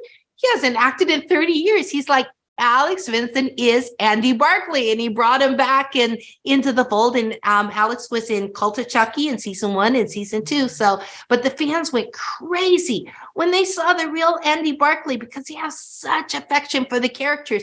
Never ever would have. You could have got Oscar nominated. You could have Brad Pitt in the part of Andy Barkley, and the fans wouldn't have loved it nearly as much as they love seeing the real Andy Barkley come back. Bearded with a big gun, like ready to wreak some havoc on Chucky. They love it. Don is the ultimate fan of Chucky. So he knows, he writes what he would like to see if he's a Chucky fan. And he is a Chucky fan.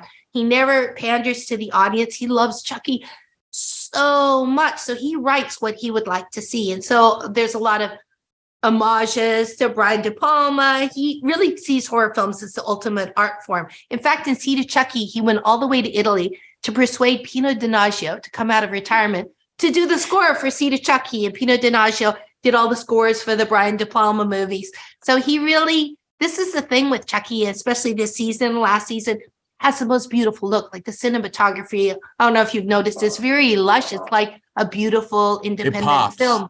Disarming, and a lot of horror films, it's a very flat cinematography. It's sort of like soap operas where they have the very flat lighting, and when you slam the door, the set shakes.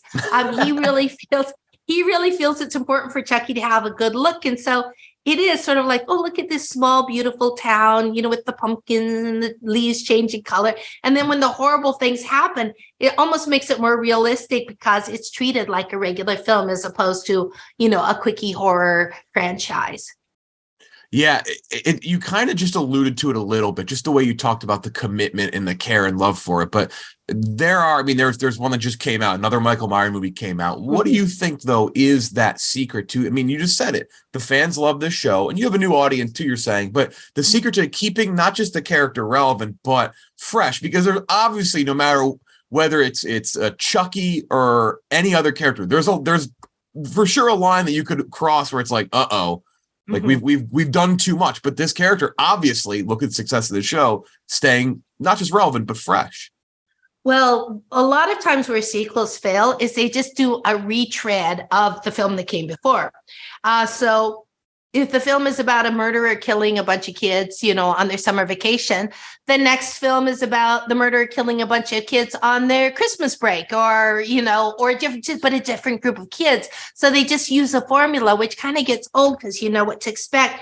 And Don is always tweaking the formula. He writes whatever he wants to write. And there's in Chucky season 2, there's so many twists and turns and surprises, and people are going to be shocked and horrified. And there's things happening that people are absolutely not going to see coming. And even like the end of last season, where Fiona Dorff is a super beloved character, where he had Tiffany cut off her arms and legs, that was very shocking and horrifying to everybody, myself included. When I read it, I woke up the next morning and all the fans were like, "Good morning to everybody except Jennifer Tilly." Like, they were so mad. I'm like, dude, I didn't do it. Talk to Don Mancini. Talk to Fiona, who agreed to it. Don't blame me. But it took a long time for Tiffany to gain the audience's trust back. They're like, what horrible thing are you going to do next? And it doesn't matter that I've killed, scores and scores and scores of people, because they love Nika and Tiffany so much. They have a name for them, Niffany. But it's really strange because even this season, even after what Tiffany did to Nika in season 1, they're still hoping these two lovebirds can get together. They like them together, even though it's a very dysfunctional relationship. I think that Tiffany might get back together with Chucky because she hates him so much. Hate is the reverse side of love. And Chucky was a great love in her life. She got distracted by Nika and, how nice Nika was to her. But I don't think she understood that Nika was nice to her because she had to be, because she's basically a hostage.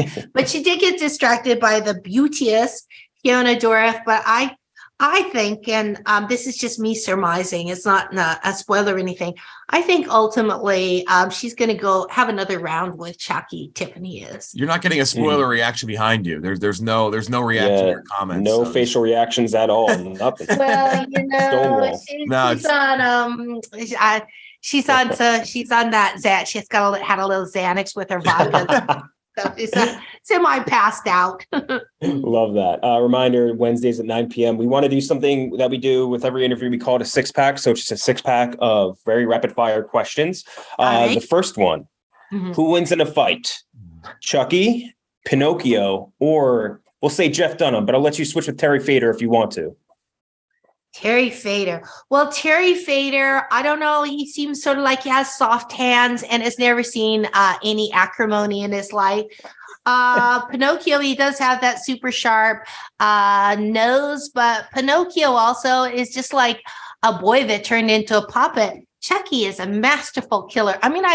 I really think that's an easy question. I think that you could have come up with more formidable allies to make it more of an even potentially play. Yeah. Not a lot of killer things involving puppets or dolls outside of Chucky and like Annabelle and stuff. But I was like, I want to make sure Jeff Dunham or Terry Fader get involved in this. Next question. What has been your weirdest fan interaction? I love asking this because it's always a weird answer, and for some reason it always involves a bathroom, at least with actors anyway. My weirdest fan interaction. I I came out of a restaurant in Paris, and they go, "Oh, there's somebody outside, and he's dressed like Chucky." And I don't know if this is weird, but they said, "We'll shoo him away." And I said, "No, no, no. He obviously," and this is I was kind of retired for a while. I said, "He obviously ran home and put on." They said he's been standing out there for a while, and it was wintertime. And I came outside, and his hands were icy cold. And he was like saying like, oh. And I thought that it was a language that he was speaking. And he was like, wanted to act out a scene from Chucky. And he was like grabbing my neck, and he gave the camera to the maitre d' at this fancy restaurant. So I was kind of like going along with it. But then it turned out I thought he was speaking another language, but he was deaf. So he was like sort of making noises, gotcha. but I thought he was kind of telling me what kind of noises he wanted to make. So when he was strangling me, I thought he was saying that you should make a noise like, oh. So that was kind of a strange interaction. But he was very, very sweet. And then to have the costume on the ready to see you somewhere eating and be like, I got to go home and get into that Paris, Chucky. That's if somebody is standing outside a fancy restaurant in Paris for 45 minutes in the snow, the least I can do is come out and act out a scene from Chucky with him. What is a role that you auditioned for, really wanted, but didn't get? And this is every actor usually has like a bunch of these, but like what's Yes. I used to be up against Melanie Griffith before she became a big star, and Something Wild. I loved that script so much. And I think I was pretty close. I think it was between me and a couple other people. Melanie was one of them, and she got it. And she was fantastic in the part. And that's like, honestly, I don't think people talk about it much, but it was one of my favorite movies. It's a great film. They had all that wonderful Jonathan Demme. They had that fantastic soundtrack, and Ray Liotta was great in it. That's a great hairy dog story. Shaggy dog story. Great Shaggy dog story. I like that you gave us an actual answer. I respect people's answer. Usually we get people saying, "Oh, I have no regrets, no misses," and I'm like, I don't believe you. I know there's one role deep down that you wish you. Oh my gosh, yeah. Oh, there's so many movies, parts that I missed out on, but that's the one that comes to mind. If you could star in any other horror franchise, what would it be? Any other horror franchise? The horror films I like are like The Shining, or, it's more of a psychological drama. But I'm very partial to Nightmare on Elm Street, because the idea that you wake up and that you think that you're awake and you're still dreaming and horrible things start happening to you. And then, you wake yourself up again. I think we've all experienced that. And the idea that somebody can come into your dreams and kill you, I think everybody has that fear deep down, where you have to scream and wake yourself up so you don't get killed. Well, what about all those people that die in their sleep? Maybe one of them, saw a Freddy Krueger type person in their dream that actually killed them. There's a phenomenon, I think it's among Asian men, where they have such a horrifying dream, their hair turns white and they die. I also thought that would be a terrible way to go. Yeah, geez. Similar question though. You could bring any horror character into Chucky, we'll say the season 2, not like a movie. We'll say you can bring any horror character, big or small, into maybe next season of Chucky. Maybe go as a foe or a friend. Who or what would it be? Freddy Krueger gonna make his way in? I don't know. I think Leprechaun. I think that Chucky and Leprechaun would be bros. They could hang out at the bar and drink some Guinness and cackle together. I think that would be very interesting. They're about the same height. That's true. A lot to bond on. Yeah, I don't think Chucky likes to hang out with people like, Freddy Krueger or Jason, because they're so much taller than him. It makes him feel like less manly.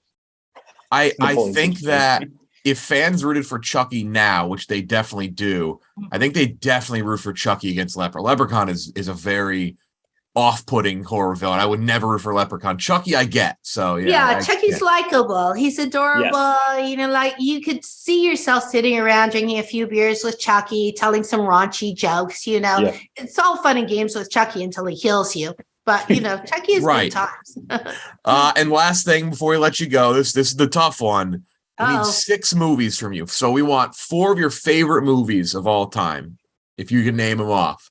Well, obviously Godfather 1, Godfather 2, My Fair Lady, A Reservoir Dogs. What other movies? You hit the 4. You hit the 4. So you gave us the first 4. The next one is a guilty pleasure movie. A movie that you probably like more than most. Okay, I like Well, I guess I'd say I liked Pretty Woman, which is a guilty pleasure because it's totally implausible. And, Carl Reiner totally reworked that script. Every actress in Hollywood turned down that script, and Julia Roberts was up and coming. It was originally a very dark movie about a guy. It was called 3000. A guy hires a hooker for the weekend and then throws her back on the street at the end. And Carl Reiner decided to make it like a fairy tale, like a girl meets her prince romance. And, Richard Gere can't get much more Prince-like than that. And Julia Roberts was just delightful. And everybody streamed to, be plucked from obscurity and dressed in jewels and that fabulous red dress and have somebody see your inner adorableness, even though you're a hooker.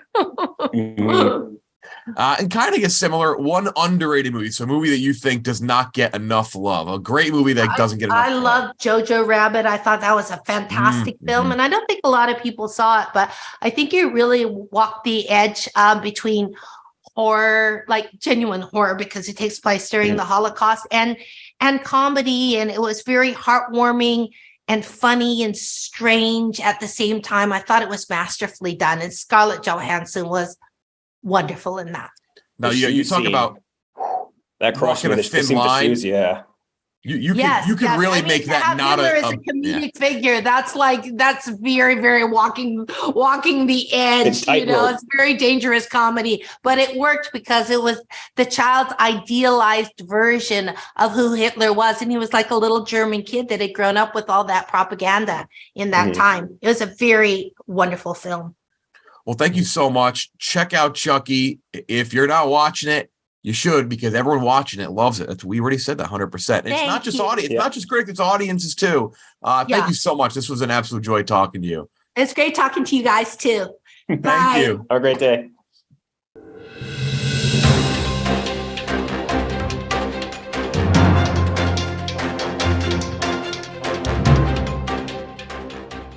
We interrupt this broadcast of Lights, Camera, Barstool with heartbreaking news out of Michigan.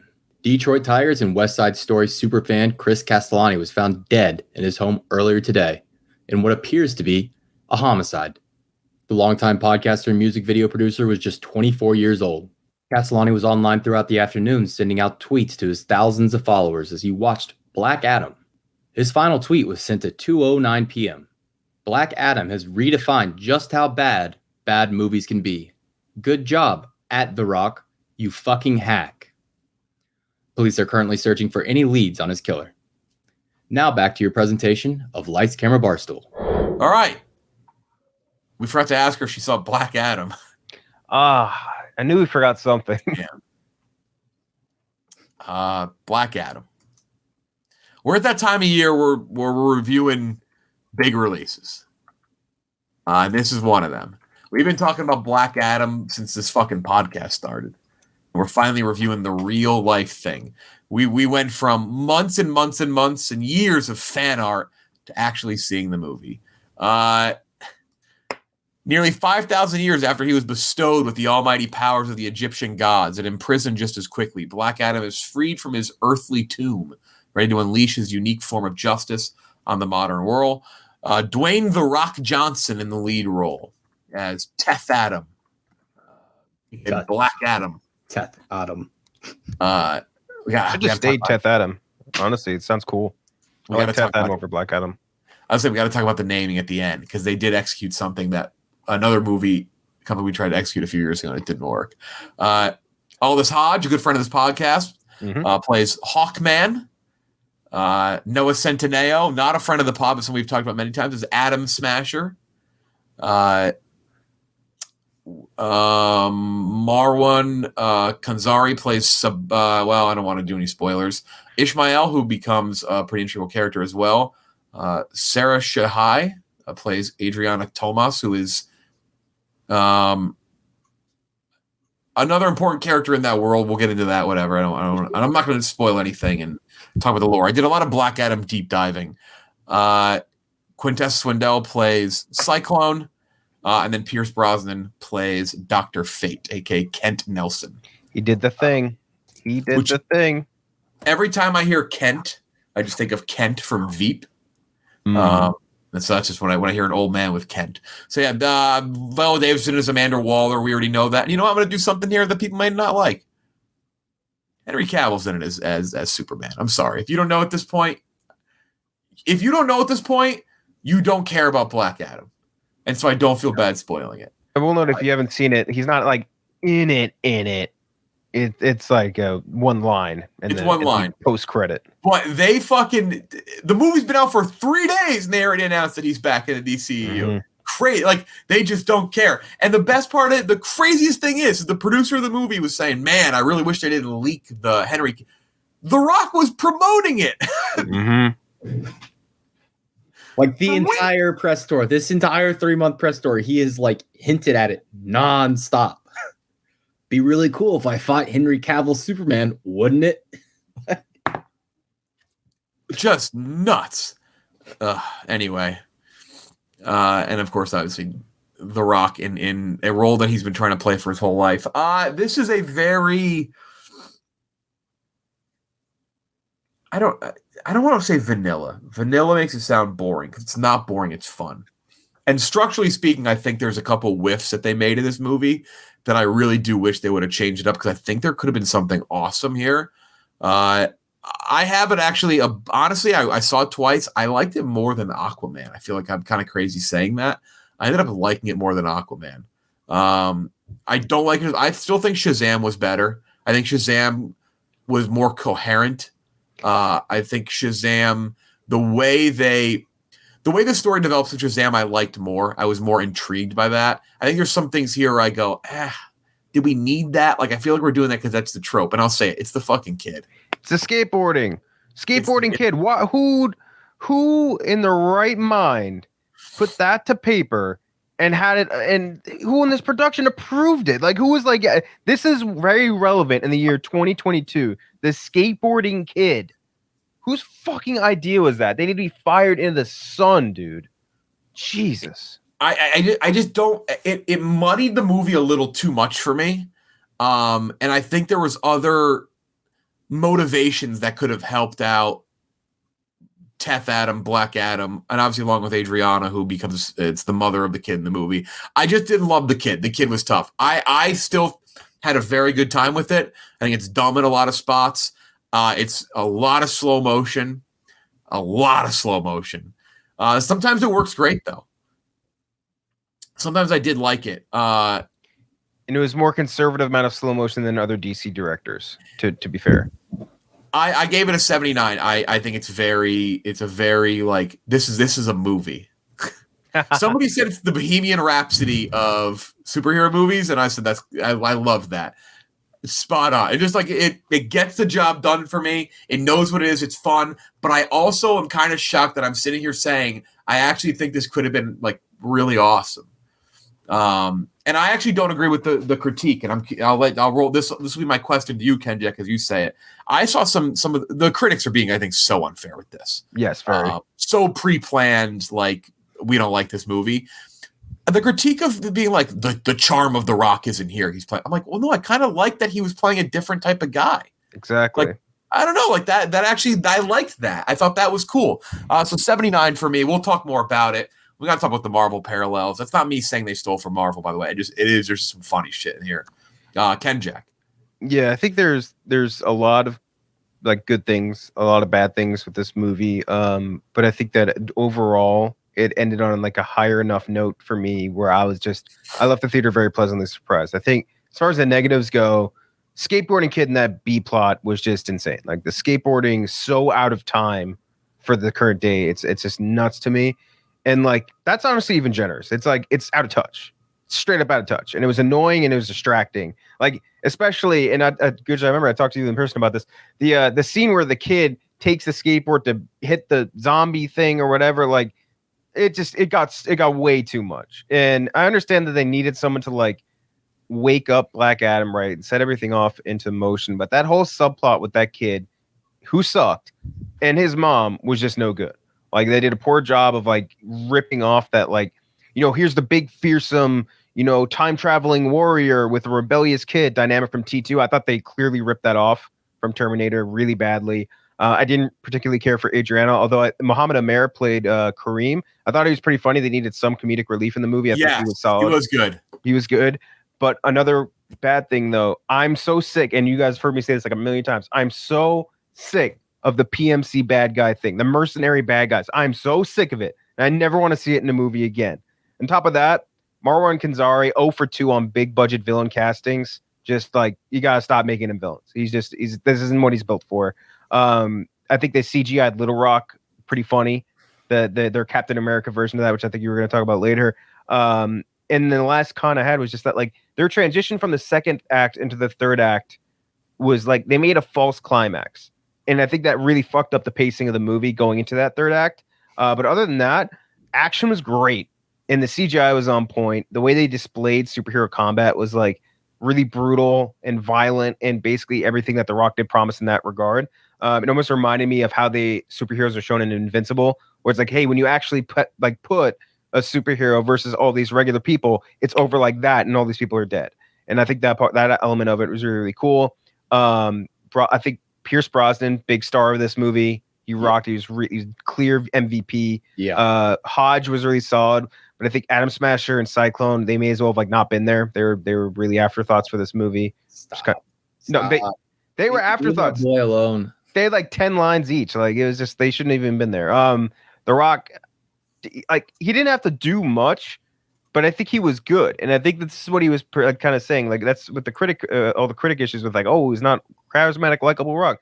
Like, it was cool seeing him as like a villain. I think that worked. The soundtrack was great.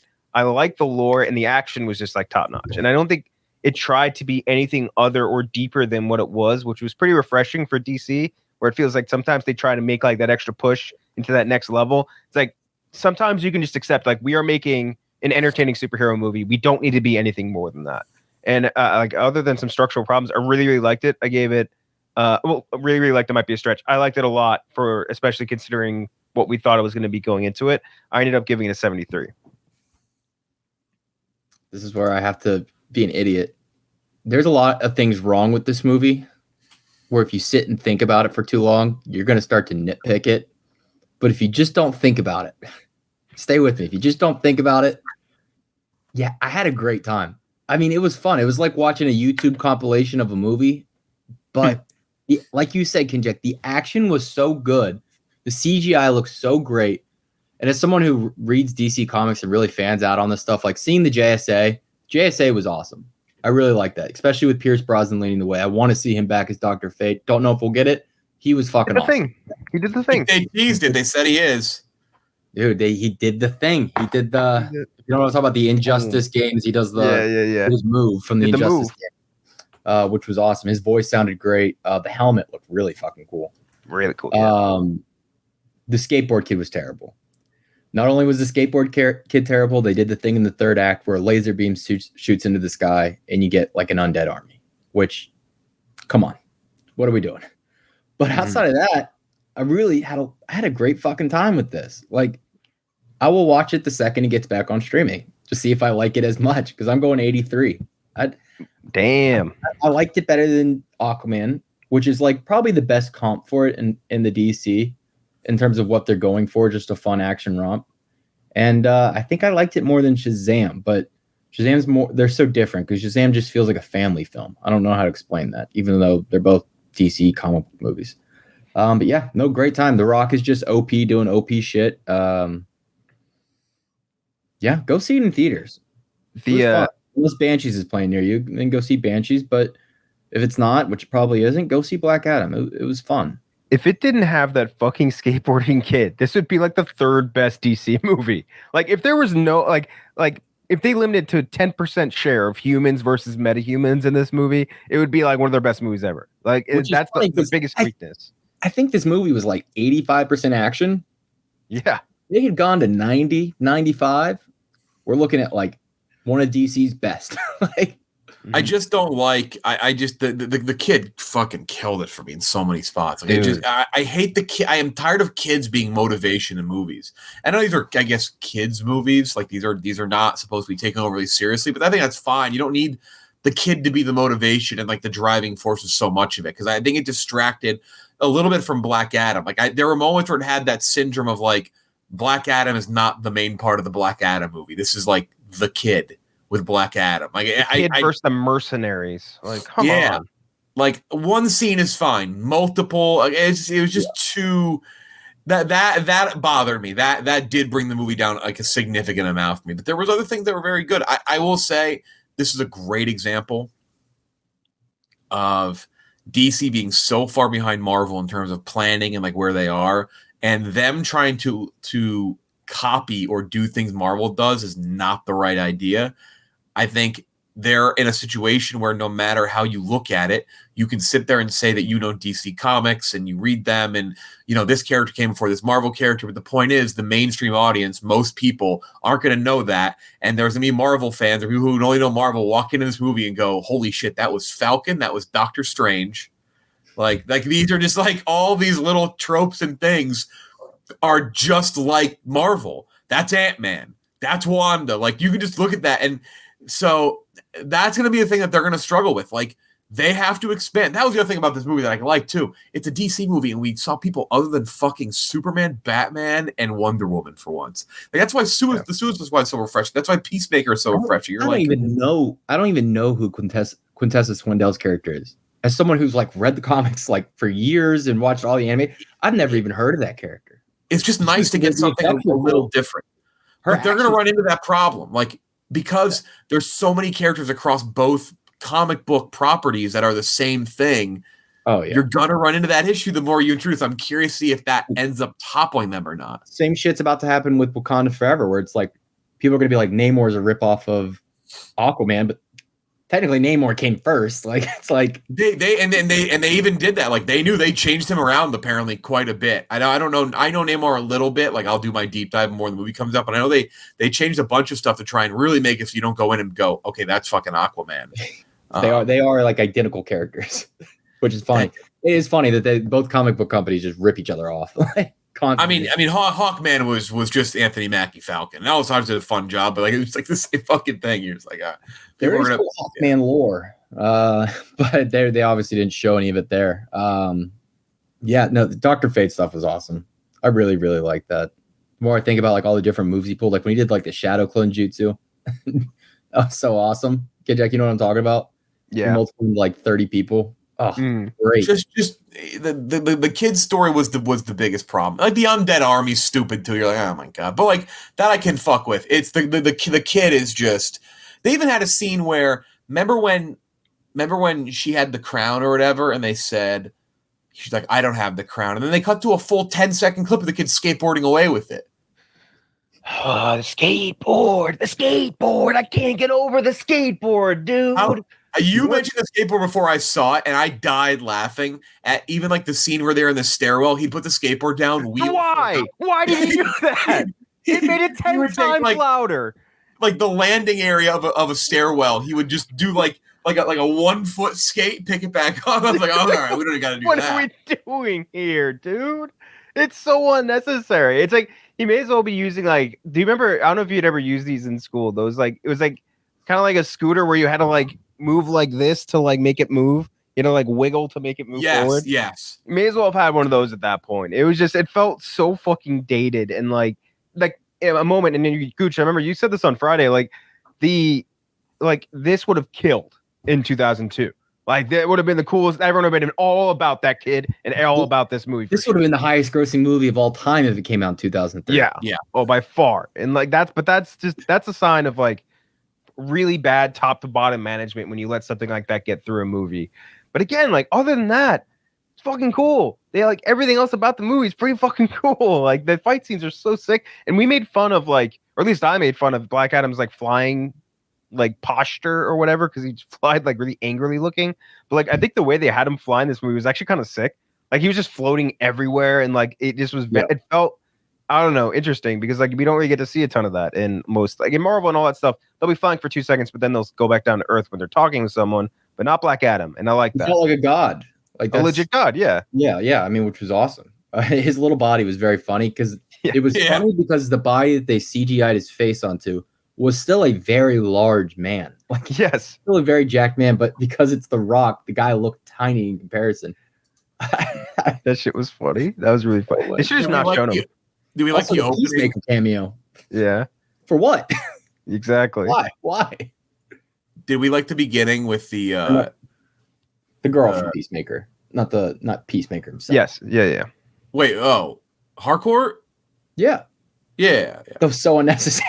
Like, Yeah, she. I mean, I guess kind of played it up as like a big reveal too. Like when she walked in, they like made it seem like, oh, like, yeah, works with Waller. Yeah. But what did you like the beginning, like the Quicksilver-esque, like moving the bullets around slow mo? Yeah, that was a very clear ripoff of Quicksilver, but like I think they did paint it black while that was happening. Yes. It was cool. Awesome. Like it was different from. It was different from Quicksilver in that was all like PG, like no one's dying during that. Like he was using this slow motion time to murder like dozens of people, and I think that made it like just a second degree cooler. I also DC loves character montages. Oh my god, they love a good montage to Drew's characters. Suicide Squad, The Suicide Squad twice. Batman v Superman, they did it via like computers, like they did it via like a PowerPoint presentation, and they did it in this one too. They introduced Hawkman, like they introduced all of them through like a very quick montage. Like DC loves that shit. Dude, they'll say info dump their heroes. Henry Winkler, Henry Winkler is like just Adam Smasher. The hierarchy of power in the DC universe has changed. The Fonz, the Fonz is now involved. There is a funny thing. I got to pull it up that I actually realized when I was watching this movie. Fuck, I got to find it. Anyway. Was it about the hierarchy of movies and how it's changed? It was about like I saw somebody tweeting online about Noah Centineo playing Atom Smasher, but because it's Black Adam, they spelled it Adam, A-D-A-M. Yeah, so he's Smasher. And I like that's nobody's fault or anything, but it's kind of funny to have that because it makes sense if you don't know that's the character. You'd be like, oh shit, like he's the Atom Smasher, but it's obviously well, does that mean he's the Atom? Like he fucks Adam, like, or is he crushed? Yeah, at the end, he kind of wants to fuck him. Yeah, he does. That's kind of fair. He wants to fuck out. He's flirting with everyone in that movie. He's the pussy smasher. He's the everything smasher. My beautiful bi Adam Smasher. Dude, wait. So do Snyderverse fans hate this? Yes. Okay. It's not made by Zack Snyder. Hold on. That's why we have read it. It changes day by day. Wait, no, we have to go check what the fuck was his app, like Veritor or whatever his Zack Snyder's app is a social media. Oh yeah. Yeah, what is that? Yeah. It's not Veritas. It's like fuck. Snyder. Like it's only one person as a profile and it's just Zack Snyder. It's just Vero, yeah. Only him. The funny thing about it is that he forces journalists, like movie people, to watch it just so that in case he drops any news. Vero. So it looks like they like it. Black Adam was excellent, and it looks like the Snyderverse is back. How does that just because a fucking Superman was there? No, it's not because he comes out to the John Williams theme. Yeah, he's the most delusional fucking people on planet Earth. Because you could argue that the Snyderverse dies with the Weed and Justice League, and that's when he has the Superman theme, the John Williams. But the Zack Snyderverse, I don't think it's John Williams. It's the Hans Zimmer, right? Yeah, right. Because that was he comes out in Black Adam, but John. It's for sure John Williams. Yeah, you can hear. Unpopular opinion: Man of Steel was good. I don't think that's unpopular for the Zack Snyder Reddit. Can we give our thoughts on him being back? Since we did kind of skip over that news item, him officially. Yeah, I hope this doesn't block him from playing like Captain Britain. By the way, like I still want him in Marvel. Fuck Captain Britain. I'm sorry. It's Superman. He's way better as Superman. But I don't. Do you trust them to not fuck this up? I like Man of Steel. I'm a fan of. Yes, as I say, I'm a fan of Man of Steel. I think he's good in every DC property he's been in. He like maybe the movies haven't lived up to hype or whatever, but like he's always been good. And in my brain, like he is Superman, and he's the perfect Superman. You know what I mean? He just fits the role. He fits it perfectly. I'll take it, but you just gotta hope that I just hope that he gets run. He gets a chance to do this shit. Yeah, that's the big what if. We just need a second solo Superman movie with him. Like it just needs to happen. It needs to happen soon too. Good Lord. Yeah. And the thing is, what kind of sucks, and this is another issue with like DC just like fucking up their timing with everything, is like they already wasted his uber villain. You know what I mean? Like his number one villain, they already burned him. So like that now, where do you go with another villain with Superman? I don't want it to be Black Adam. Like I'm sure that the way that they're playing this out is like it's going to be Black Adam versus Superman, and then they're going to team up and fight someone else, just like Batman versus Superman. But like I just don't know where it leads for Earl Soup. And I wonder if this means our beautiful boy Jesse Eisenberg will be back as the sneakily pretty good Lex Luthor. Maybe. Yeah, wait, that's his big bad. Lex Luthor's the big bad for Superman. Yeah, but like I'm saying, people he actually fights, like physically fights, not like his like whatever, more Lex indirect Luthor needs to enemy. hop in that super suit. Yeah, I like Jesse Eisenberg. He was a very bad Lex Luthor. I think it was okay. I think for a modern Lex Luthor, he was okay. You know what I mean? Like their interpretation of it. He's on that boat somewhere. Yeah, I hate that. I hate that villain trope that's happened over the past decade, which is Where they're all tech billionaire, like smarmy tech billionaire. It's such a bad. they're all Bezos. By the way, if you talk about Jeff Bezos, but you talk about him in relation to an evil thing, you got to call him Bezos. Bezos. All right, so we all generally like Black Adam. I'd say that's a big surprise. Huge surprise. Would have never expected that. I would say definitely go out and see it. Next week, I don't know what we're gonna do. Maybe Armageddon time. I don't know. We're in a weird lull actually. Probably Banshees. Banshees of Have you guys seen Banshees? It goes wide this coming weekend, so maybe. I saw a couple things last weekend. Banshees of Inisherin, great, really good movie. It's might be my number one on the year. The more I think about it, I really, really fucking good love ass the movie. Holy shit! Another one that came out, After Sun, which is in a very select few theaters. You can see it in the city. It's an A24 movie produced by Barry Jenkins. That was one of the best movies I've seen this year. And then Decision to Leave, I got to see the other day, which the movie actually stopped. The movie stopped working with like 20 minutes left. Love that. Why does this shit always happen to you guys? Happened to me like that 10 hasn't been times. a long it's time. just, but also like I feel like for us, because we see so many, it's just like a matter of numbers, right? Yeah. This is a South Korean movie. It's Decision to Leave is a must see, especially if you listen to this pod and you like stuff like that. Like, you should definitely see it. I was in the theater with there was first of all, the guy came in and he started joking and like making quips about like the theater not working, and we were like, like fix it. Like, and nobody yelled at him. Like, I'm not like gonna yell at people in like the service industry. We were like, okay. Like, and he kept making the jokes. Like, all right. And I actually got to the point where I was like, are we just not going to see the rest of the movie? Like, I feel like he's made the joke one too many times. He's like, no, we're just switching it out. And so then I guess there was a joke made about like him like putting on something else. And we were talking, me and this person near me in the theater, and discussed what if they put on Margin Call instead. Hell yeah. I don't know why that came up, but the Paul Bettany great right there. Yeah, the movie Margin Call, which you can watch in its entirety on YouTube just by clips. Like, you can watch that movie in 10-minute chunks in full right now on YouTube. And I was like, I like that we just had a Margin Call laugh right here. Mm-hmm. Let's do that next. Let's do Prestige Week. Let's come on and talk about all these little releases. Margin Call. Nothing else coming out. Not Margin. Yeah, we'll kind of work through what we can see and where, but definitely Banshees for sure. Ticket to Paradise came out. The George Clooney, Julia Roberts movie. Yeah. I've not seen it yet. I have a screener. My mom didn't like that. There's not a very good chance I'm going to like it. Ken Jack and I got Willow screener. Yeah, I watched the first episode. I don't think we can say anything in this forum, but I watched it. That's for sure. After that, Enola Holmes 2, the Weird Al movie, which I'm very excited for. That new Justin Bartha, Theo Rossi, Sadie Sink banger, Dear Zoe, comes out in 2 weeks. Yeah. I know everyone's amped about that. See that new Bartha banger? And then Black Panther Wakanda Forever comes out on November 11th alongside The Fabelmans. Ooh. We will not be reviewing A Christmas Story Christmas on this podcast, by the way. What a fucking Jesus. What a turd. Yeah, we didn't even talk. I won't talk about it. I'm not going to acknowledge it. The kid's back, Peter Billingsley, who plays he plays that kid from Spider-Man 2, Andor, right? Yeah, he's also in Iron Man. Yeah, when he started building this, you're a defender of Christmas Story, right? Like, you like that movie, right? Wait, A Christmas Story, the original? I think Christopher's awesome.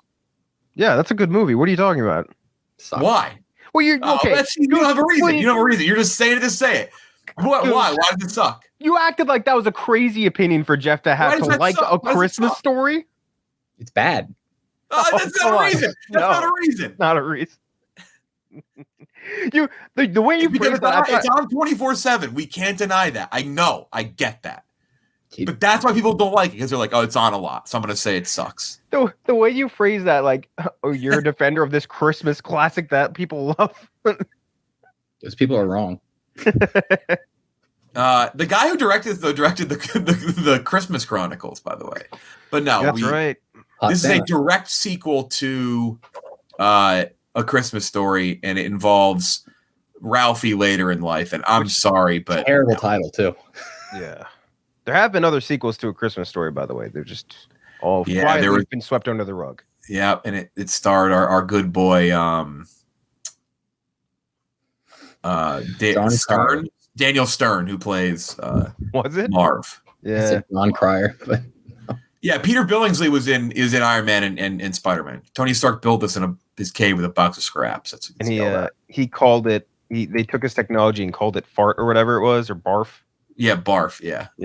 By the way, I rewatched. Speaking of Jeff Bridges, I rewatched the Tron Legacy. Good ass movie. Really? Tron. Yeah, it's weird that I don't know. I think it came out at the wrong time. I'm not saying it's great, but I rewatched it. I was like, it's a cool movie. A soundtrack. I don't know why. Also, have you ever seen a movie that for sure, if they released it and made it today, Scott Eastwood would play the lead role? If they remade what today? It's Garrett Hedlund, but yeah, if they remade Tron Legacy, for sure that's Scott Eastwood. Yeah. Daniel Stern. Man, this one. I'm just looking through the rest of these. This is just depressing that they ever made a sequel to this in the first place. It's just Christmas Story. Christmas. That's it. So yeah, we'll figure it out next week. But definitely Banshees of Inisherin. Make sure to go check that out.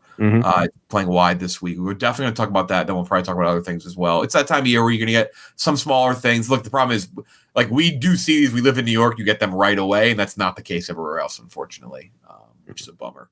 So that's it for Ken, Jack, and Gooch. I'm Jeff Zillow. We'll talk to you next time.